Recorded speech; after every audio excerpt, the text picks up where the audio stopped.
Chapter 1172. In the past, when he fought against the five-star army, when had he ever had the upper hand? Now, he could finally pick on a soft persimmon. He had heard that there was no more food in the city, and the soldiers were all skin and bones from hunger. How could such an army have any fighting strength? If he didn't bully such an opponent, who would? The two cavalry generals were so confident. When Xianxia heard this, he naturally laughed out loud in joy. Good, since it's like this, Marquis can rest assured. Then let's wait for General Guang's good news. Guang was under a lot of pressure before. He was afraid that the Wala army would turn against him after the victory, so General Sun Hong was ordered to return to Xianxia to set up defenses. Now that he had the authority to command the troops, he felt both glory and pressure. Fortunately, the five-star army in the city was not strong enough, which gave him new hope. Seeing that victory was right in front of him, and this was going to be a great achievement, Guang did not feel sleepy at all. His eyes were shining, and he was very excited. Unfortunately, the battle didn't end as quickly as he had imagined.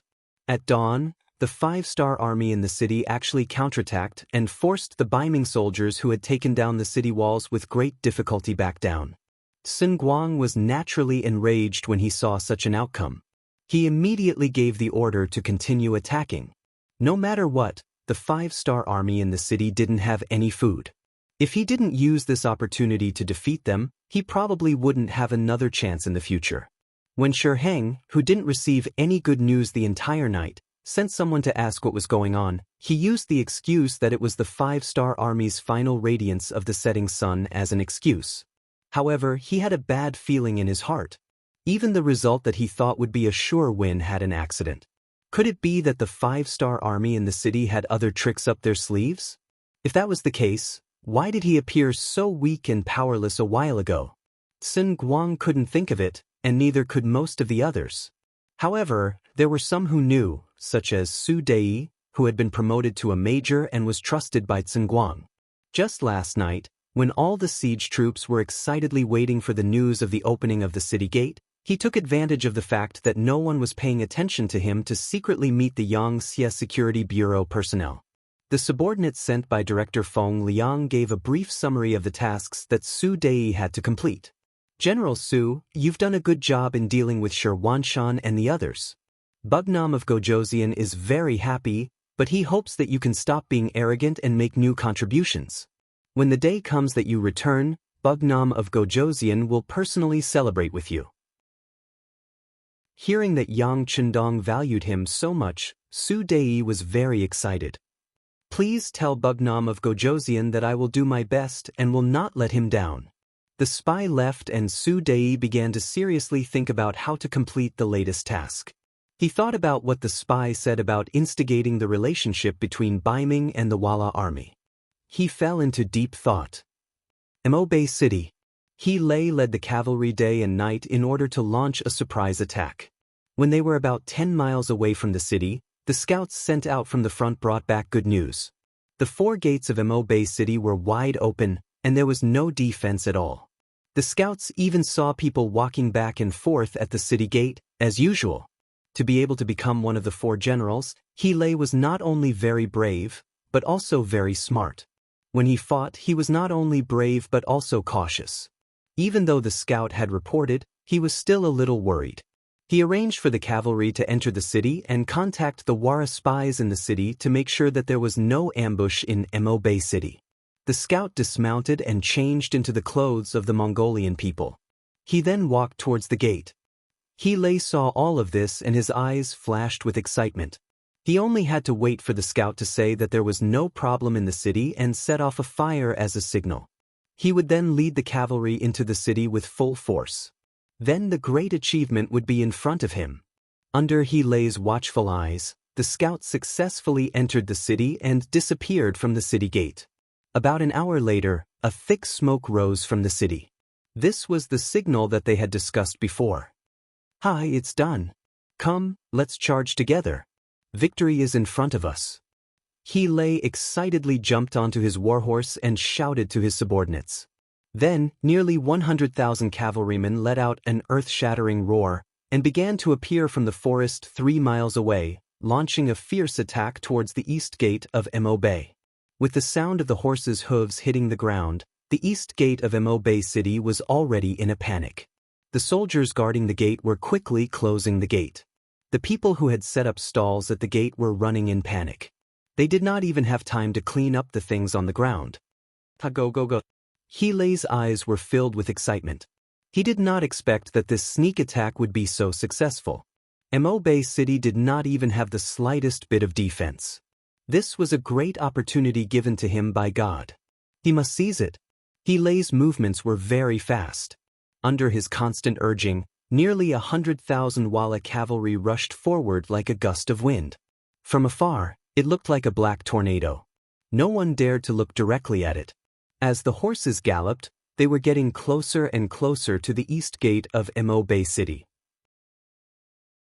2 miles, 1 mile, when the patterns on the walls of the gate were clearly visible to the naked eye, even the gate that was closing was only 1/6 of the way closed.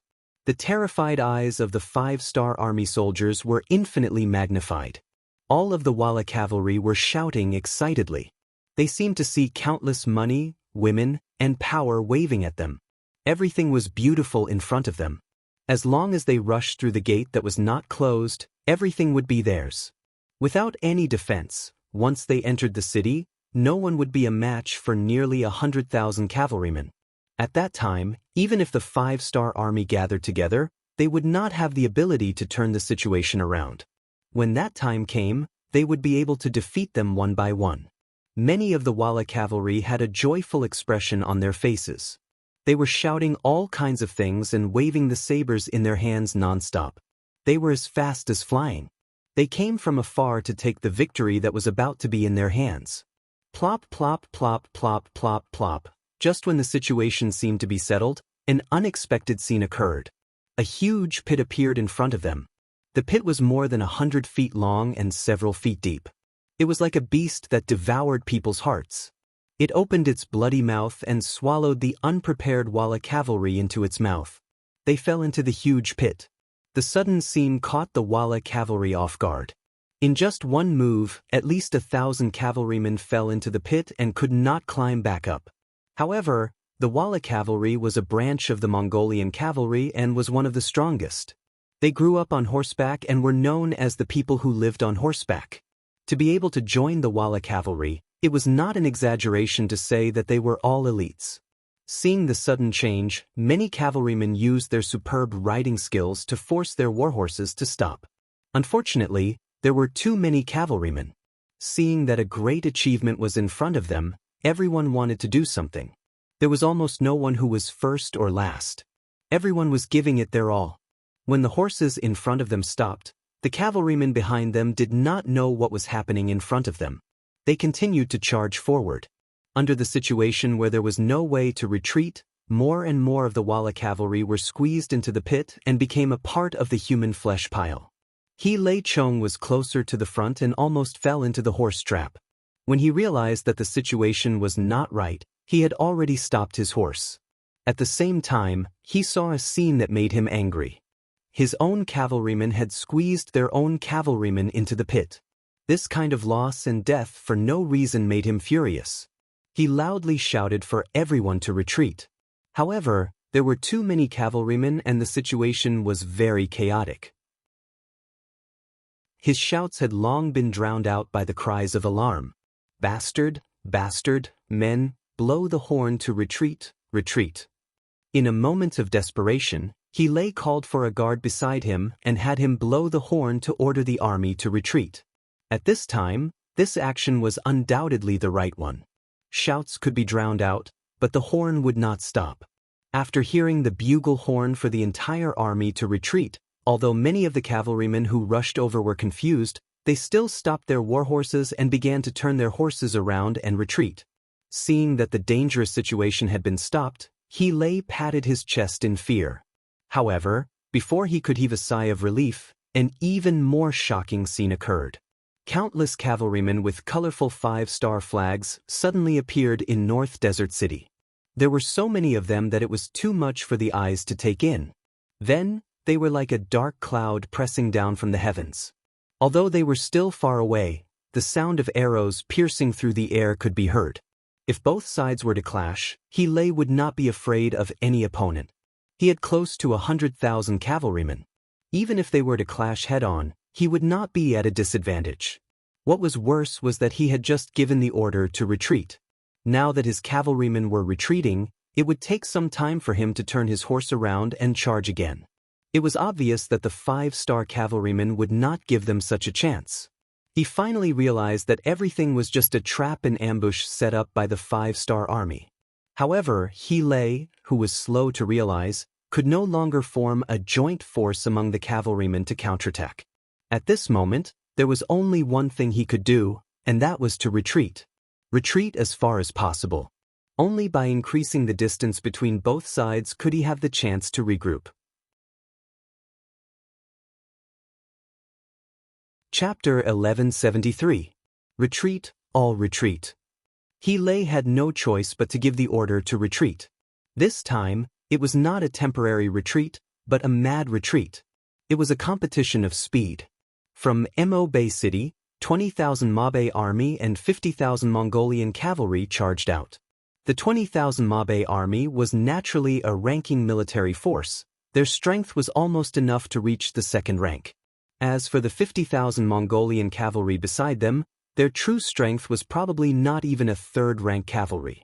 This was because they were made up of young Mongolian men who wanted to kill the enemy but had not gone through any formal training. Their strength was not as good as the enemy. This made Mo Bay Division Commander Xen Honghai and Deputy Commander Na Ri Song very distressed. Their strength was not as good as the enemy. Their strength was not as good as the enemy. They could only rely on the walls of Mo Bay City.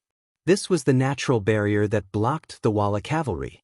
They had already made preparations to defend the city, but everything changed because of Yang Chendong's telegram. After Xen Honghai and Na Ri Song saw the contents of the telegram, they were overjoyed and immediately made preparations. Just like when He saw the gates of Mo Bay City open, it was just an illusion. In reality, everyone in the city was under control. The people who appeared in front of them were just normal Mo Bay soldiers in disguise. This was also the reason why He's spies were able to light up the fireworks as soon as they entered the city. It was all because in the controlled North Desert City, there would not be any unfamiliar faces at all. As soon as the scout sent by He entered the city where they could not see, he was caught by Xen Honghai and the others. Under the condition that one of his arms was cut off, he learned of his mission. This caused the smoke to rise, which completely dispelled He's last doubts. The horse trap had been dug long ago. After countless changes, Xen Honghai and Na Ri Song came to the conclusion that the best time to attack was when the enemy turned around and retreated. In other words, if He had been willing to let the army continue to charge forward, the horse trap would have eventually been filled. At that time, Xen Honghai and the others would have had no choice but to face the Walla army head-on. No one could say for sure whether they would have won or lost. Fortunately, He was a general who loved his soldiers and made a decision that was beneficial to the Mabe army. Because of this, he was hunted down. Chase, don't stop, and don't give them any chance to fight back. Xen Honghai's shout reached the ears of all the cavalrymen through the messenger's roar. The pursuit began. They did their best to catch up, not giving He a chance to stop his horse and turn around. No matter how strong a cavalry unit was, if they were not given the opportunity and distance to charge, they would not be able to display their advantage.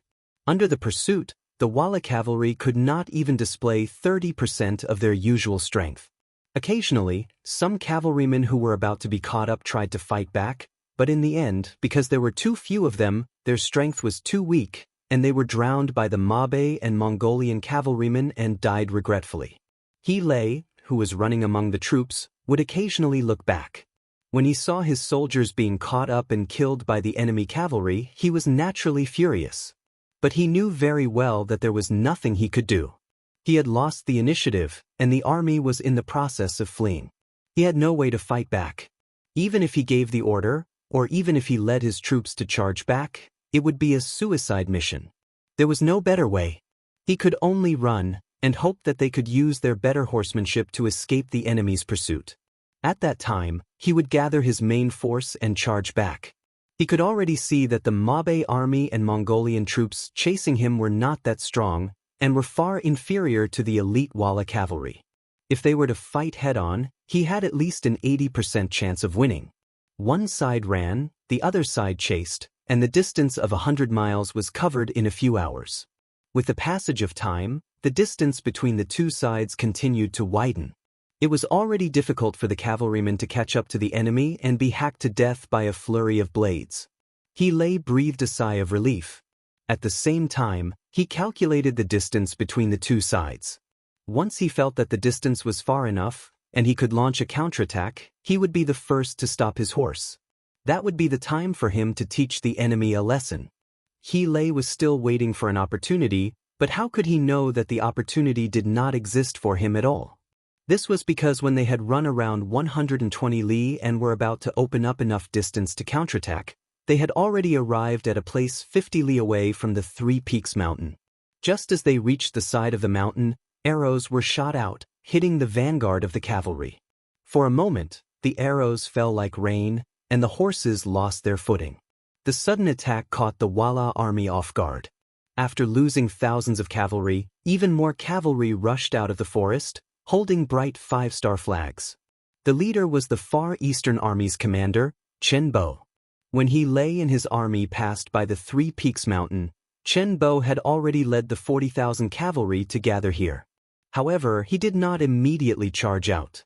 Instead, he followed Yang Chendong's instructions and waited for the enemy to be defeated so that he could intercept them on the way back. Everything was as Yang Chendong had expected. He had been tricked and was defeated. When they arrived at the foot of the Three Peaks mountain, it was time for Chen Bo to beat a drowning dog. The sudden appearance of the 40,000 cavalry carrying the 5-star army's flag was like a heavy hammer to the chest, dealing a heavy blow to the Walla cavalry. If it was said that they had the advantage of numbers before, then with the appearance of the Far Eastern Army, the difference in numbers between the two sides had undergone a qualitative change. Out of the 95,000 cavalrymen, they had lost at least 10,000 during their escape. In addition to the surprise attack by the Far East Army, they had lost another 5,000 cavalrymen, leaving them with less than 80,000 soldiers. Naturally, there was a gap between them and the 5-star corps, which had 110,000 soldiers. Their numbers were inferior, and they had fallen into the enemy's trap. At this moment, He felt like he could not cry out to the heavens.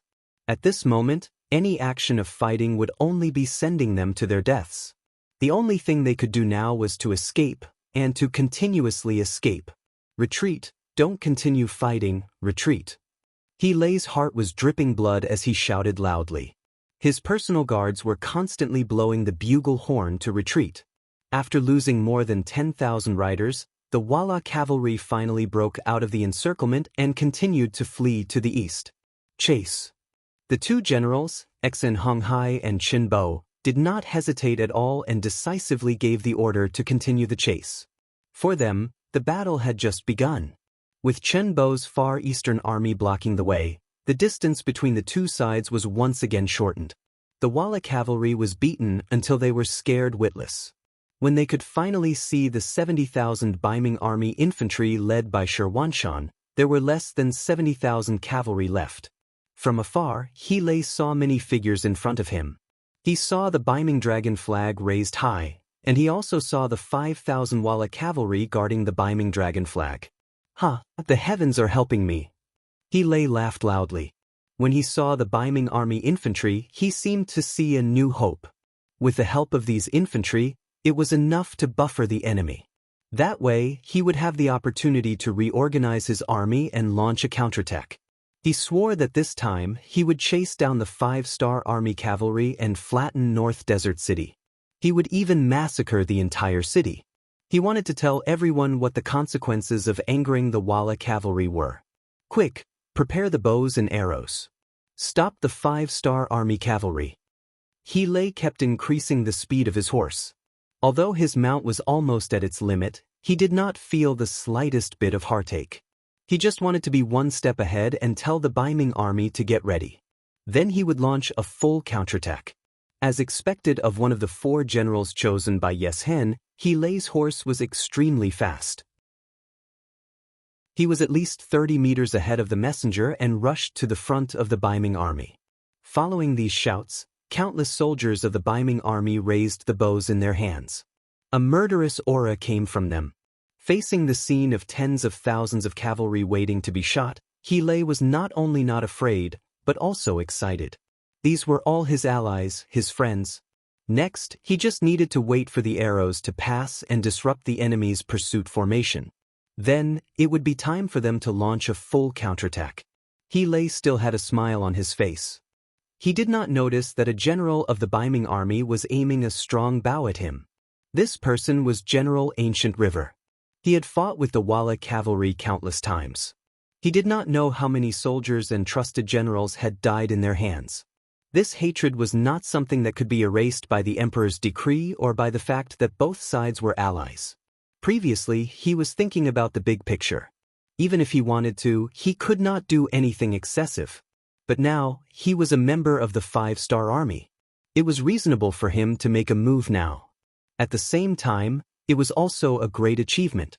The arrow kept moving, aiming at He Lei's chest, who had stopped his horse with a smile on his face. Then his left hand that was holding the arrow's tail loosened. The arrow with the iron tip made a sound as it pierced through the air and flew towards He Lei's chest. Ha! While he was still laughing and imagining the scene of victory in his mind, a black shadow suddenly appeared in front of him. Then, before he could react, he felt a pain in his chest. The arrow's tail was still shaking as it pierced through his chest. This was precisely the arrow shot by Gu He. It hit the target, the unguarded He Lei's chest. He Lei had never thought that this would be the result. He lowered his head and saw the red blood coming out of his chest. He Lei used all his strength to point at the Baiming army. With a plop, he fell off his horse. One of the 4 generals that Yeshen valued the most, He Lei, closed his eyes and followed in the footsteps of Ting Shu and Mu Tu. He Lei died like this in front of all the Walla cavalry. This scene shocked them so much that many soldiers could not help but stop. They did not even realize that they were surrounded by the Far Eastern Army, Mabe Army, and Mongolian Army. Chapter 1174. There were also some cavalrymen who quickly recovered from their shock. The first thing they did was to run away. The Baiming army had rebelled. They had actually joined forces with the 5-star army to deal with the Walla army. This news must be reported to Yeshen, otherwise they would suffer a great loss. But how could it be so easy to escape at this moment? Not to mention the 70,000 infantrymen of Baiming in front of them and the 110,000 5-star army cavalrymen behind them. The 5,000 Walla cavalrymen that were originally in charge of guarding the Baiming army had already been taken down by Shirwanshan and the others. Now these cavalrymen were replaced by the Baiming army. Stop them, don't let a single one of them escape. Also, don't spread the news that Baiming and the 5-star army have joined forces. General Shirwanshan, who was riding on a horse, took off the Vala cavalry uniform he was using to disguise himself as he shouted loudly. Under Shirwanshan's command, such shouts could be heard everywhere on the battlefield. It could be said that everyone knew that Baiming had joined forces with the 5-star army. All of this made Qinbo, Xen Honghai, and the others very anxious. Quick, seal the battlefield, don't let a single enemy escape. If anyone doesn't surrender, kill them. After the military order was given, no matter if it was the Far Eastern Army, the Mabe Army, or the Mongolian cavalrymen, they began to move faster and faster. If any Walla cavalry refused to surrender, they would be killed without mercy. The entire battlefield was suddenly filled with rivers of blood. The already dark green grassland was covered with a layer of bright red. From afar, it was very eye-catching and dazzling. Arrows flew, sabers danced, weapons collided, people flew and horses fell. The so-called most precious life was clearly worthless at this moment. One by one, the resisting Walla cavalry were overturned and turned into fertilizer for the grassland, forever buried here. This battle lasted until noon of the second day. The sun hung high in the sky. Only then did the dust settle and the clamor slowly die down. The ground was covered with the corpses of the dead Walla cavalry, as well as the flags that they were once proud of. But at this moment, those flags were already in tatters, as if they were telling the cruelty and difficulty of this battle. There were a total of 100,000 Walla cavalrymen. Nearly 30,000 of them were killed and 70,000 were captured. Unfortunately, hundreds of cavalrymen took advantage of the night to escape. When this result was reported to General Chen Bo, Xen Honghai, and Xianxia, they couldn't help but look at each other and laughed. Hundreds of cavalrymen ran away. I believe this news will definitely reach Yeshin's ears. Xen Honghai thought of the military order issued by Yang Chendong. At first, he felt a little embarrassed. After all, 100,000 Walla cavalry were coming. It was very difficult to defeat them, let alone kill them all and spread the news. But now, it seemed that the mission was completed just like that. Although his side also paid a certain price in this battle, for example, thousands of Mongolian cavalrymen died, and more than 5,000 Baiming cavalrymen died. But compared to the results of the battle, there was no doubt that it was a great victory. Definitely. Okay, next, the task of cleaning the battlefield will be handed over to General Shi. Commander Xen, we still have to hurry to the beginning city. Chen Bo's face also showed a satisfied smile. But he didn't forget that this was only half of the mission. The most important step in this battle was to meet the beginning city. Well said. Generals, take care. Xianxia also knew that it was impossible for his infantry to maintain the same speed as the cavalrymen. But just as Xianxia's voice fell, a rider came from not far away. The rider was dressed in silver armor. It was Xianxia's deputy, Ancient River. Generals, I also want to go to the battlefield with you to kill the enemy, but please help me. Ancient River, don't make trouble, Xianxia shouted when he saw that Ancient River wanted to interfere. General, I'm not making trouble. This time, we seized a lot of Walla cavalry's horses. I have just mobilized 10,000 soldiers. As long as they are given horses, they are willing to kill the enemy with me. General, how many small shoes did those people put on us before? Now is the time for us to take revenge. Gu, he said with his eyes wide open, as if he was unwilling to admit defeat. Seeing that Ancient River was determined, Chen Bo looked at him with appreciation. Not bad, you are a tiger general. I think you can do it. Come, bring me a commander's cloak. The bodyguard immediately found a large black cloak, and Chen Bo personally handed it to Ancient River. General Ancient, to be able to wear a cloak of this level, you are at least a commander in the 5-star army. I believe you will not disgrace it. Thank you. Ancient River was excited. He stretched out his hands and took it. With a shake of his hands, the cloak spread with the wind and hung on his body. Then he looked at Xianxia with excitement and said, General, do you think I am awe-inspiring? Awe-inspiring. Looking at Ancient River's attire, Xianxia knew that he could not stop him. In addition, Commander Chen Bo also expressed his opinion, so he could not stop him. He rode his horse forward and patted Ancient River's shoulder, saying, Be careful. Hee, to be able to fight together with the 5-star army is my fortune. General, don't worry, the news of victory will come soon. Ha. Gu, he laughed heartily as he turned around and left. He wanted to tell this good news to his 10,000 cavalry brothers. Chen Bo, Xen Honghai, and the others also left very quickly. Looking at the back view of over 100,000 cavalry soldiers leaving, Ning Wenfeng walked to Xianxia's side and said, General Ancient River is leading the vanguard for us. This is a good thing for us. Of course, I know that he wants to gain more battle merits so that we can have more room for improvement after joining the 5-star army. I also know that ever since we paid 300,000 taels of silver for him, he has been under a lot of psychological pressure. However, there are always casualties in a war.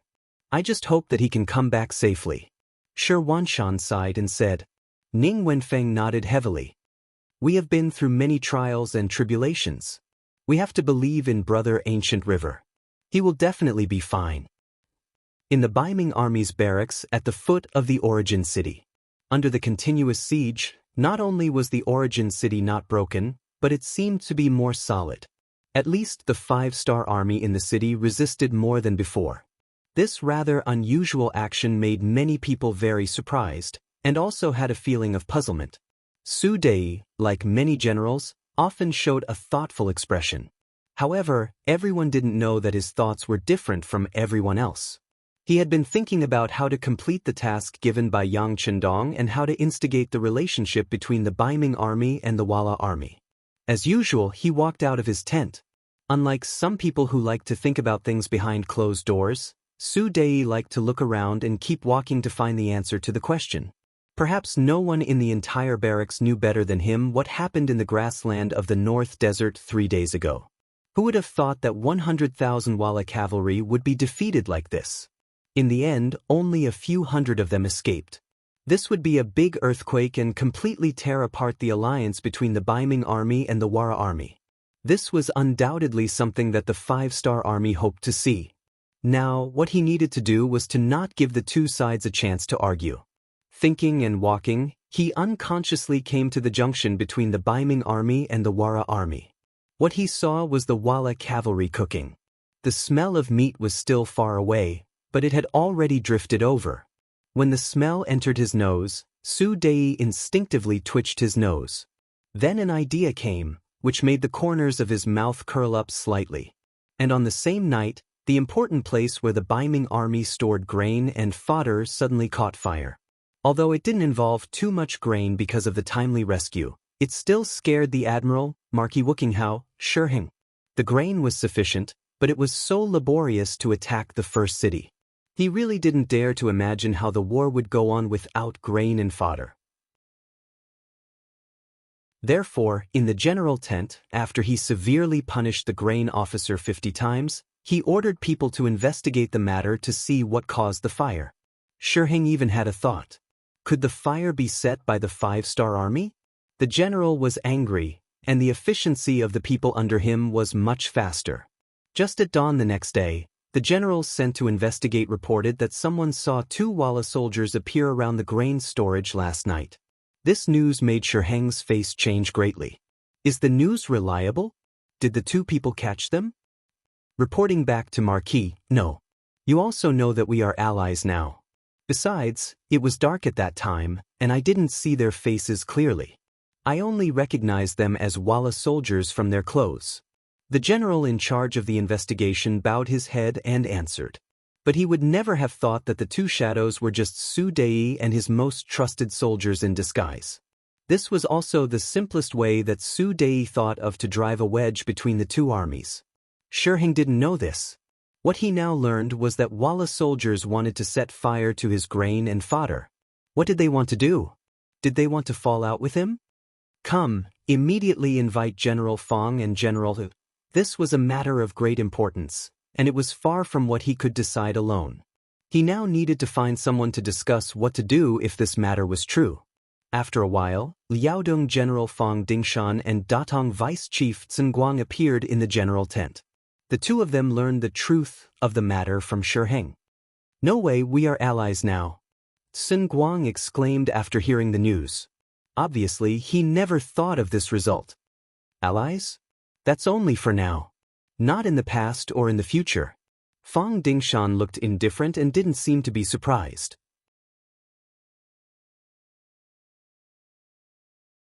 Chapter 1175. General Fang, what do you mean? Xianxia looked at Fang Dingshan's expression and asked in a puzzled tone, but his expression was natural. It was obvious that he was thinking the same thing. What else? If it weren't for the five-star army, we would have been mortal enemies with the Wala cavalry. The reason why we joined forces is because the current five-star army is easier to bully. Once they are eliminated, I'm afraid that our cooperation will end. It's inevitable that we will fall out. After Fang Dingshan said this, he narrowed his eyes and looked at Xianxia and Zhenguang. He didn't believe that these 2 people didn't think of this. In fact, Xianxia had already received the decree of the Daizong Emperor. He could join forces with the Wara army, but it was only a limited alliance. He had to be prepared to fall out with them at any time. After all, when it came to hatred, the hatred between the 2 sides was far greater than the hatred between Baiming and Yang Chendong. In the past, the Wara army used to harvest grain at the border of the Great Ming grassland. Now that the Great Ming dynasty was divided into the north and the south, they were the initiators.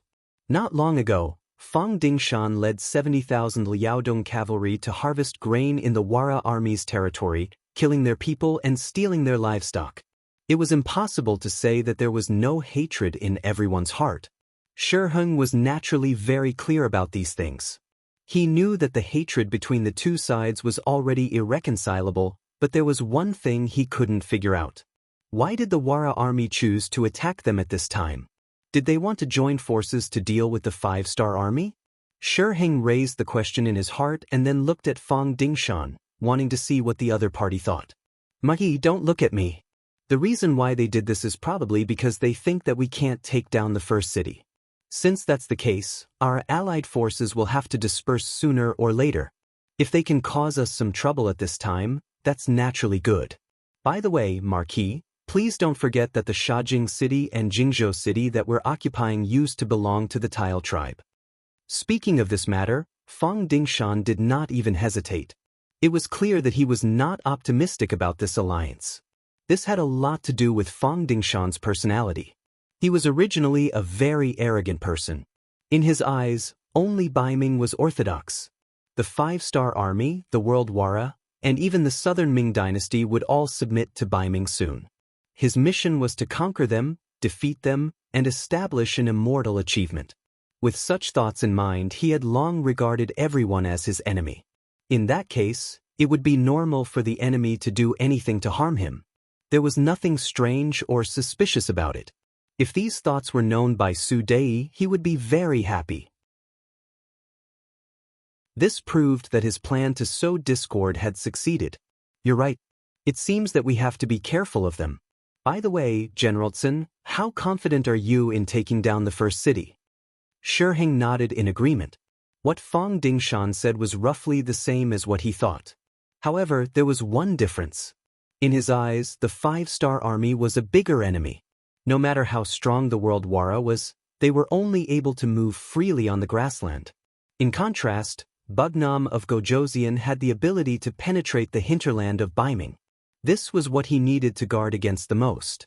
When he thought of Bugnam of Gojoseon, it reminded him of the first city. He wanted to know how confident he was in taking down the first city. It should be soon. This time, Xinguang was not as confident as before. It was not because of anything else. It was because the difficulty of attacking the city had increased over the past few days. The five-star army that was guarding the city seemed to have been injected with chicken blood. They began to regain their vitality and were not as easy to deal with as they were in the beginning. However, with the advantage of besieging the city, he firmly believed that the other party would not be able to hold on for long. Therefore, it was certain that they would be able to take down the city, provided that they had enough time. "Then let's speed up." Shi Heng did not intend to urge Xinguang. These days, the momentum of the siege was still very fierce. As the commander, he knew very well in his heart. Of course, he did not know that there was not much time left for him. "By the way, General Fang, what do you think we should do next against the World Wara?" Shi Heng did not forget the purpose of asking the two of them to discuss this matter. "What else can we do? We'll just have to deal with whatever comes our way. In the future, we will increase the number of soldiers guarding the provisions. In addition, I will also send people to keep an eye on them." Fang Dingshan said with a relaxed expression. If the other party still had 150,000 cavalrymen, he would be nervous. But now, there were only 50,000 of them, which was even less than him. He was really not afraid. This was also because the emperor did not give an order. Otherwise, he would have dared to kill these people. Fang Dingshan said it so casually that Shi Heng also breathed a sigh of relief. This was the advantage of having strong soldiers. When dealing with things, they would have a lot more confidence. "Well, then we have to pay attention to the World Wara's every move at all times. Of course, the main thing is to attack the city. As long as we take down the first city, even if they have other ideas, they will have to hold back. When we deal with the five-star army, it will be time to go back and deal with them. General Tsun, please pay attention to this point." After going around in circles, they finally returned to the problem of how to take down the first city. Yes, I will do my best. But now we are a little short of troops. Can we see if we can transfer some from the rear? Sun Guang asked tentatively. These days, although the 5-star army that was guarding the city was under great pressure, they also suffered a lot of losses. The number of wounded had exceeded 30,000, and the other soldiers were also exhausted. If they could get a fresh army to join them now, then they would have a greater chance of taking down the city. Shi Heng was the military commander personally appointed by the emperor. He was in charge of all the military affairs at the front line. Only he had the final say on things like transferring troops. After hearing Sun Guang's request, he asked very seriously, General Sun, how many more troops do you need? Can you guarantee that you can take down the first city? Hearing that there was hope, Sun Guang said with some excitement, there is no problem in taking down the first city. I can feel that the enemy's strength has been greatly reduced.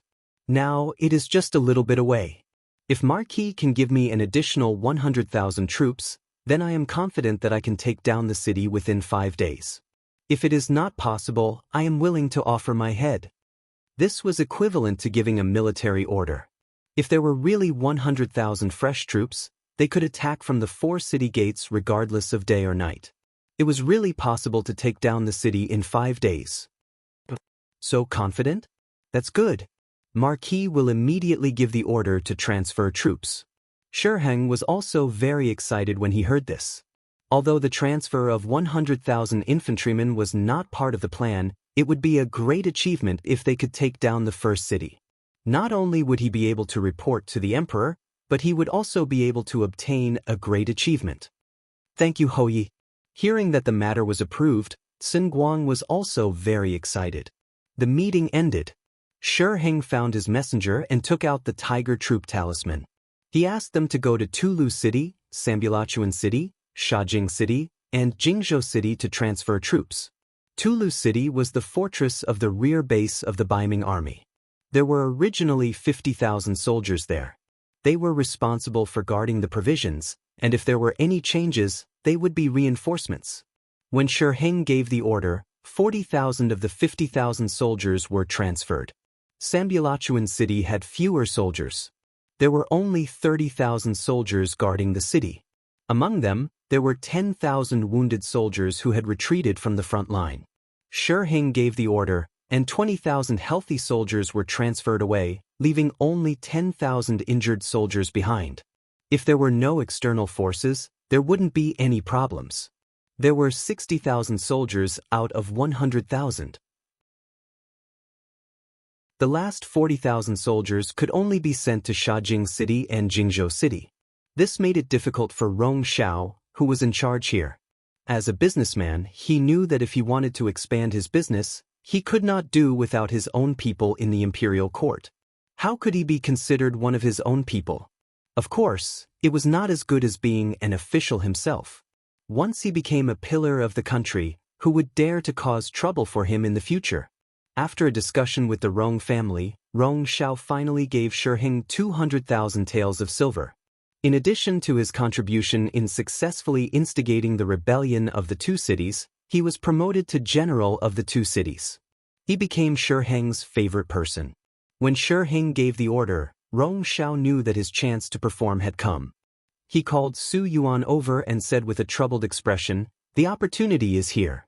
However, when we negotiated with the spirit-severing army, we said that they wouldn't go against the 5-star army. What do you think we should do?" This. Su Yuanjiang furrowed his brows. After following Shabi for such a long time, he knew the general's temper. He was a man of his word. Based on how much Yang Chendong valued him, even without the agreement, Yang Chendong probably wouldn't send troops out due to guilt, let alone with the agreement in hand. However, Su Yuan knew that Rong Xiao didn't call him over to see him shake his head. Rong Xiao wanted him to come up with a plan. Well, the Han people have a saying, times are different now. The situation is different, so the original agreement will have to be changed. What's more, he's been drinking wine every day, and with Wu Xiaoyi's death, the other 3 teachers have a lot of opinions about him. I think it's better to bypass him and talk to the teachers directly. Is that okay? Rong Xiao's eyes lit up when he heard that. Why not? How about this, I will talk to the 3 teachers first. However, I would like to ask Lord Rong to remove the people who are monitoring the 3 division masters, as well as those who are responsible for sowing discord. Since we are here to talk, we must show our sincerity. Su Yuan thought for a moment and proposed his idea. That's not a problem. Rong Xiao agreed. He had no other choice. Although the method of sowing discord had some effect now, as long as he was given time, he was confident that he could take over the military power of the 3 division commanders. Then, he could find a reason to arrest them. However, with Shi Heng's order and a short 3 days, he did not have the patience to wait for the next batch of soldiers.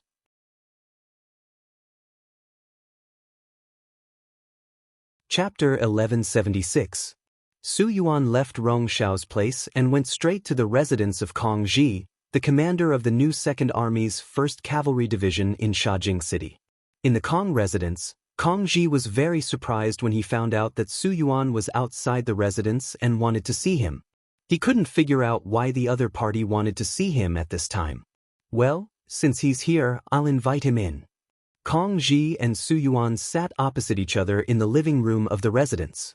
The other bodyguards were all removed from the living room. This was Su Yuan's request. After all, he was here to ask for help. Not only would he lose face if he said some soft words in front of so many people, he was also afraid that he would be put on the spot. Without anyone else around, Su Yuan didn't care about his reputation and directly made his request. Mr. Kong, I'm sorry for offending you before. It wasn't my idea to send people to monitor your residence. And those people who tried to sow discord in the division weren't sent by me either. I've already protested to Rong Xiao about this matter. He has already promised that these people will all be recalled. I hope that this matter won't affect our friendship. Kong Ji was shocked that Su Yuan was so humble right from the start. It wasn't a big deal to monitor his own people, and he didn't intend to do anything when the time wasn't right. But those people who tried to sow discord really gave him a headache. They spread unfavorable words about him everywhere in the division. At first, it was fine. With his usual character, no one believed those words. But some things were afraid of being repeated. If he said too much, it was inevitable that people would believe him. Over time, there were people in the division who started to have ulterior motives. It was just that they didn't have enough evidence. In addition, this matter was instigated by Rong Xiao. Even if he wanted to make a move, he didn't have the right opportunity. Originally, he thought that if this continued, he wouldn't be able to regain the command power when he really needed to use the army one day. He didn't expect that Su Yuan would solve all these problems and worries. This was an unexpected surprise. Of course, since he did such a big thing for him, he must have a favor to ask of him. Kong Ji didn't believe that a pie would fall from the sky. So although he was happy, he pretended to be calm and said, Mr. Su, we're not outsiders. Just tell me, what price do you need me to pay? Mr. Kong, you're really straightforward. It's like this. The military operation to attack the first city is going smoothly, and it looks like we will be able to take it in a few days. Considering the problem of maintaining the safety of that place in the future, Admiral Shi Heng ordered our new 2nd Army to send 20,000 soldiers to assist. The mission given was to send 40,000 soldiers. Rong Xiao had 20,000 soldiers. Now that there were only 20,000 soldiers left, he had to rely on the new 2nd Army. With the current strength of the new 2nd Army, there were a total of 4 divisions. If each division could send 5,000 soldiers, then the number would be enough. When he heard that the beginning city would be conquered in a few days, Kong Ji's heart started to beat more frequently and faster. If the beginning city was really conquered, then when would he be able to return to the 5-star army? Fortunately, Su Yuan's next words made Kong Ji heave a sigh of relief. At the same time, he also saw the other party's real intention. Baiming did not have enough soldiers at the front line. They must have fallen into a difficult situation when attacking the beginning city. Otherwise, they would not have come to beg him. After knowing the other party's purpose, Kong Ji felt relieved and started to pick up his gun. Mr. Su, I'm sure you still remember the agreement that the military commander signed with you. The first clause is that we can't be enemies with the 5-star army anymore. We were forced to surrender. We've already let down Bugnam of Gojosian. How can we go against our conscience and be enemies with them? We really can't do such a thing. Su Yuan revealed an expression that said, as expected. He knew that the other party would say this. Then he smiled and said, Mr. Kong, you've misunderstood. Didn't I say just now? These troops are not going to fight with the 5-star army.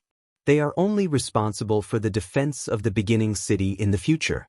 You also know that even if there is no 5-star army on the grassland, there is still the Walla cavalry and the Mongolian cavalry from various tribes.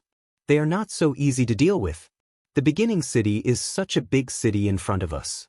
If we don't have enough troops to defend it, we will face the danger of losing it at any time. The reason given by Su Yuan was very suitable. Kong Ji could not find a reason to refute it. However, their division only had more than 8,000 people. If 5,000 people were transferred away all of a sudden, their strength would be reduced by more than half. This was not what he wanted to see. It was certainly a good thing to be able to remove the people who were monitoring him and spreading rumors in the army. However, how to agree to the other party's request without being heartbroken was what Kong Ji needed to consider. He did not speak for a long time. He looked at Su Yuan and asked anxiously, Mr. Kong, say something. Sir Rong Xiao is still waiting for the news. Well, it's really impossible to transfer 5,000 people from a division. Kong Ji had a rough idea in his mind in a short period of time. He finally spoke. As soon as he spoke, Su Yuan was immediately unhappy. Mr. Kong, what do you mean? I just said that we are not going to be enemies with the 5-star army. Wait, Mr. Su, wait for me to finish. You just said that these troops are not rushing to the beginning city to be enemies with the 5-star army. They are responsible for defending the city after taking it down. If that's the case, what do you think about this? I'll transfer 2,000 people from the division to you. Then, you'll recruit 3,000 able-bodied men from the city as soldiers. In this way, won't you make up 5,000 people? The advantage of doing this is that it won't affect the combat ability of our new second army. It can also help you complete the mission. Isn't it the best of both worlds? Besides, it's just a mission to defend the city. It's not difficult. Even if they haven't undergone any training, they can still do it well. What do you think? Kong Ji came up with a way to get the best of both worlds. He needed to ensure the combat ability of a division. The organization could be incomplete, but they could be pulled and fought when there was a mission. Therefore, he had no choice but to come up with this plan. Originally, Su Yuan wanted to say something. However, when he heard this method, his attitude became a little hesitant. Since he did not reject it immediately, there was a way. Kong Ji added fuel to the fire and said, Mr. Su, why does Baiming value us so much? Isn't it because our army has a certain level of combat ability? If we don't have this characteristic, who will still value us? By that time, it'll be time to get rid of the donkey after it has outlived its usefulness. If that's the case, we won't have a good ending. I'm sure Mr. Su won't have a good time either. Factions are the most important thing in the army. A good man has 3 factions. Kong Ji said these words from Su Yuan's perspective. This made Su Yuan, who was originally hesitant, finally make up his mind. Not bad. Mr. Kong, you're indeed a talented general with both wisdom and courage. You're right. How about this? I'll go talk to Mr. Rong Xiao now. Oh, by the way, about the 2,000 people that the 1st Cavalry Division will send out, please make early preparations. Sure. I'll make the arrangements now. Kong Ji thought about how some people in the division were dissatisfied with him. Some of them were simply spreading rumors. He didn't know how to deal with these people. Now that there was an opportunity, it would be good to get rid of them so that he could better control the troops. Su Yuan left in a hurry. He did not know how he told Rong Xiao, but the matter was settled. Then, the recruitment of soldiers in the 2 cities began. They were not working for the 5-star army, which was for the people. The people were not very enthusiastic about joining the army. In the end, there was no other way. The recruitment became a recruitment of able-bodied men. Who asked Shiheng to be so anxious? Rong Xiao, who wanted to show off, had to do things well. Not only that, he also decided to personally send 40,000 troops to Beginning City to curry favor with Xianxia. Under Beginning City, the siege was still ongoing. Since the military order was made in front of Xianxia and Fang Dingshan, under the command of Guang, the attacks became fiercer and fiercer. Several times, their soldiers rushed up the city tower. Although they were eventually suppressed, at least they saw the dawn of victory. The siege was very lively. The Wara war camp under the city was unusually quiet. This kind of siege warfare was not suitable for cavalry. They had been under the city for a long time, and some of the cavalry were even lazy. But all of this changed with the return of a few Wala cavalry. They were the Wala warriors who followed General He Lei to the battle. They were lucky enough to escape. Naturally, they had to return to the camp and report everything they saw and experienced to their leader. In fact, they were not the only ones who returned. Not far from the camp, there were hundreds of cavalry waiting there. Everyone heard Shirwanshan's shout and knew that Bai Ming had joined forces with the 5-star army. They were worried that once they returned, they would alert the enemy, so they sent a few representatives back to the camp. In the leader's tent, Xianxia received these deserters. After learning that He Lei died in battle and only a few hundred of the cavalry escaped, he was so angry that he flipped the desk in front of him and said angrily, "You said that the reason why we lost was because the Bai Ming army stabbed us in the back, right?" "Yes, leader. We saw it with our own eyes and experienced it personally. Otherwise, with our fast horses, no matter how many enemies there are, they can't stop us." Several soldiers who escaped knelt on the ground and kowtowed. Good, good, good. What a good Bai Ming army. I trusted them so much, but they dared to play tricks behind our backs. I'm going to find Xianxia and ask him for an explanation. Xianxia could not suppress his anger and was about to leave the tent. "You can't." A figure blocked his way, and then that person knelt on the ground. "Leader, you can't do that. Bai Ming and the 5-star army have joined forces. If we go to them now, not only will it not have the slightest effect, but it will also alert them. If we don't do it well, they will do harm to our leader." The person who spoke was the deputy general that Xianxia had just promoted, Chao Lu. In Mongolian it meant stone.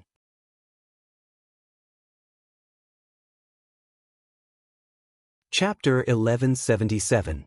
This person was very burly and had good skills. More importantly, he was not only a boorish man, but he also had his own ideas when he encountered problems.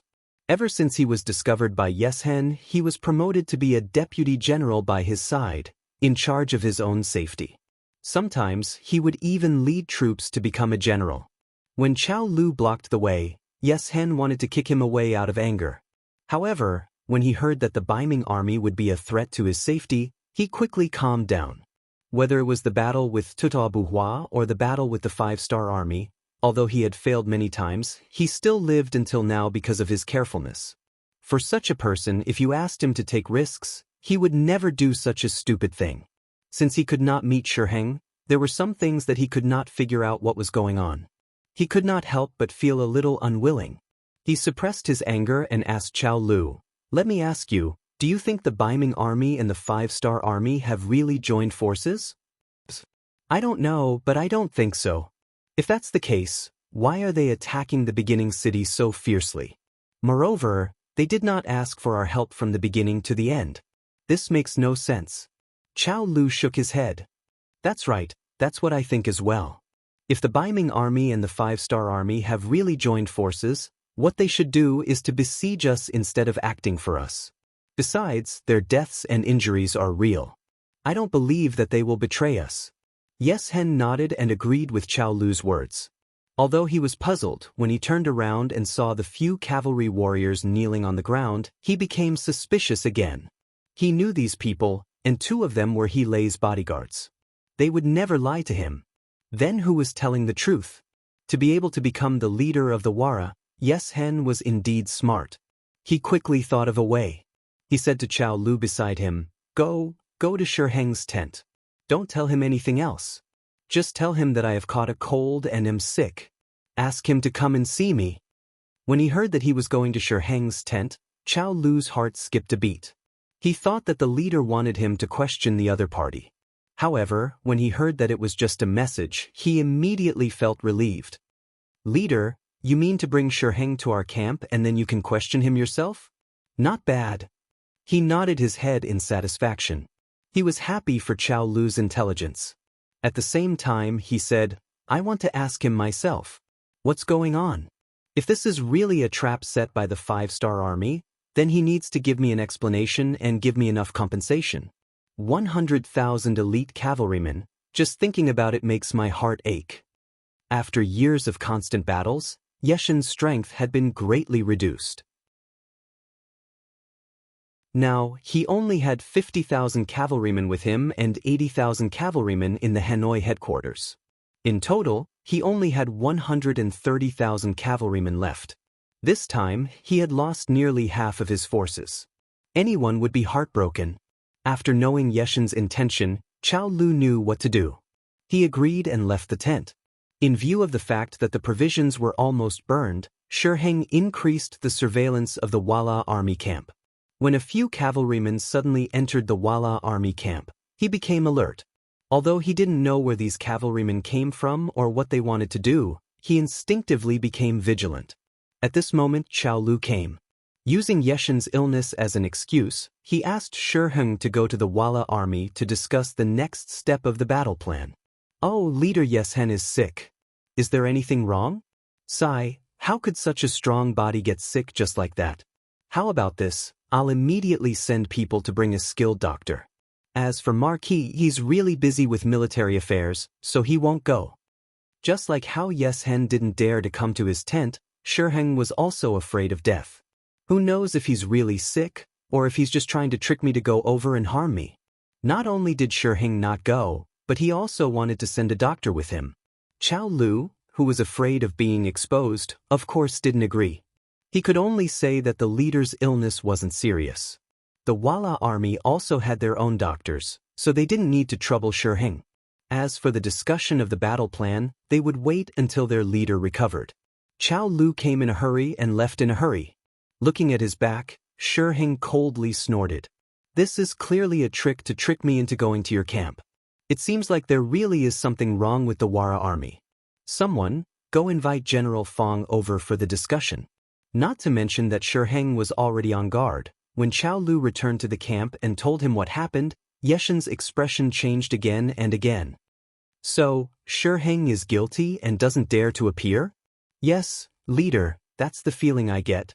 It seems like there really is something wrong with the Baiming army. Qiao Lu expressed his feelings. But why would they do this? Don't they know that compared to us, the 5-star army is their biggest enemy? If we let it continue, sooner or later, Baiming will regret it. Yeshen didn't understand and sighed. Then he shook his head and said, forget it. Since we're not on the same side, there's no point in staying here. Let's just leave. Knowing that there was danger, Yeshen wouldn't stay here and be a live target. Leaving was what he thought he should do. But he didn't expect that Qiao Lu would stop him. Leader, this matter can't be rushed. We just went to find Shiheng during the day. If we prepare to retreat now, they'll definitely notice. I don't think the Baiming army has any intention of targeting us right now. Why don't we wait and see? We'll leave when they relax. This way we'll be safer. Knowing that Hu Lu was right, Yeshen nodded in agreement. That's good too. In order to confuse them, we'll tell them that I'm sick and won't be around for 2 days. But you have to find those generals in private and tell them to prepare to retreat at any time. As long as we can leave here safely, some things should be thrown away. After sighing, Yeshen came to the bed in the tent and laid down. He was really going to pretend to be sick. In the Baiming army's main tent, Shiheng found Fang Dingshan and told him about Hu Lu's intentions. Then he asked for his opinion. General Fang, in your opinion, does Yeshen want to harm Marquis? Fang Dingshan didn't respect Shiheng from the bottom of his heart. Especially after working together for a while, he found that this person was very afraid of death after he got a high position. His ability was only above average, and he was even worse than Fang Dingshan in some aspects. Fang Dingshan only had his current position because of his good luck and seniority. If Shiheng died in battle, then the position of commander would fall on Fang Dingshan's head. Therefore, Fang Dingshan really hoped that something would happen to Shi Heng. It would be best if he was killed. Of course, he wouldn't show any of this. When he saw Shi Heng's fear of death, Fang Dingshan despised him in his heart, but he said with a nonchalant expression, "That shouldn't be the case. The Wala army only has 50,000 cavalry. If they really hurt you, they won't be a match for our Baiming army. Is Commander overthinking it?" After Fang Dingshan's explanation, Shi Heng's worries were mostly gone.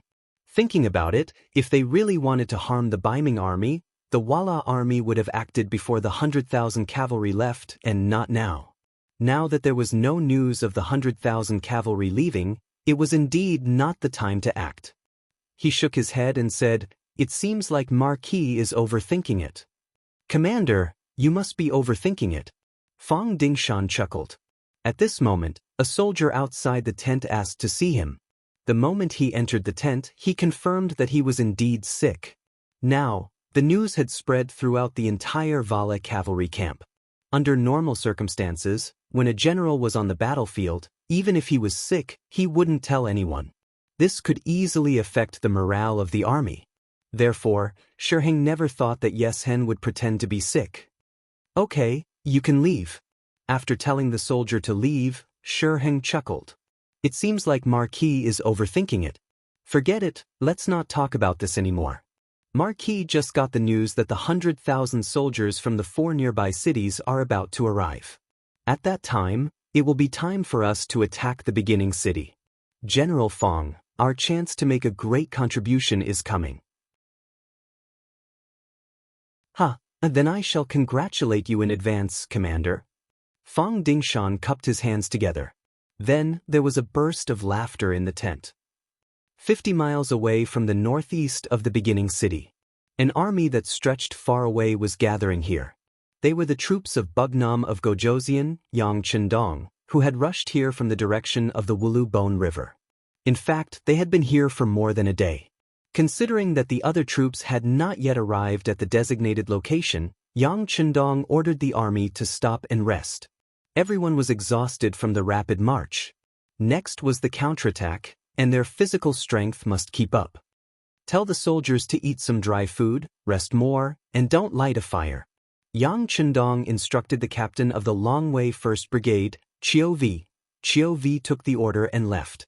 Yang Chendong looked at Beta Persei, who was standing beside him, and asked, "Where is the Far Eastern Army?" "Young Master, I just received their telegram. They will arrive at the designated location by tonight at the latest. Then, they will wait for the young master's order and the counterattack will begin." Beta Persei said excitedly. They had been rushing all the way and finally, they were going to fight. Of course, he was happy because he loved fighting. "How many people do they have now?" Yang Chendong asked again. "Young Master, almost all of the Liaodong army's 40,000 people have arrived. There are also nearly 20,000 people from the Mabe division, and about 40,000 Mongolian cavalry. In addition, there are 70,000 Wala cavalry prisoners who are being guarded by General Shi Wanshan and nearly 70,000 soldiers." Beta Persei replied respectfully.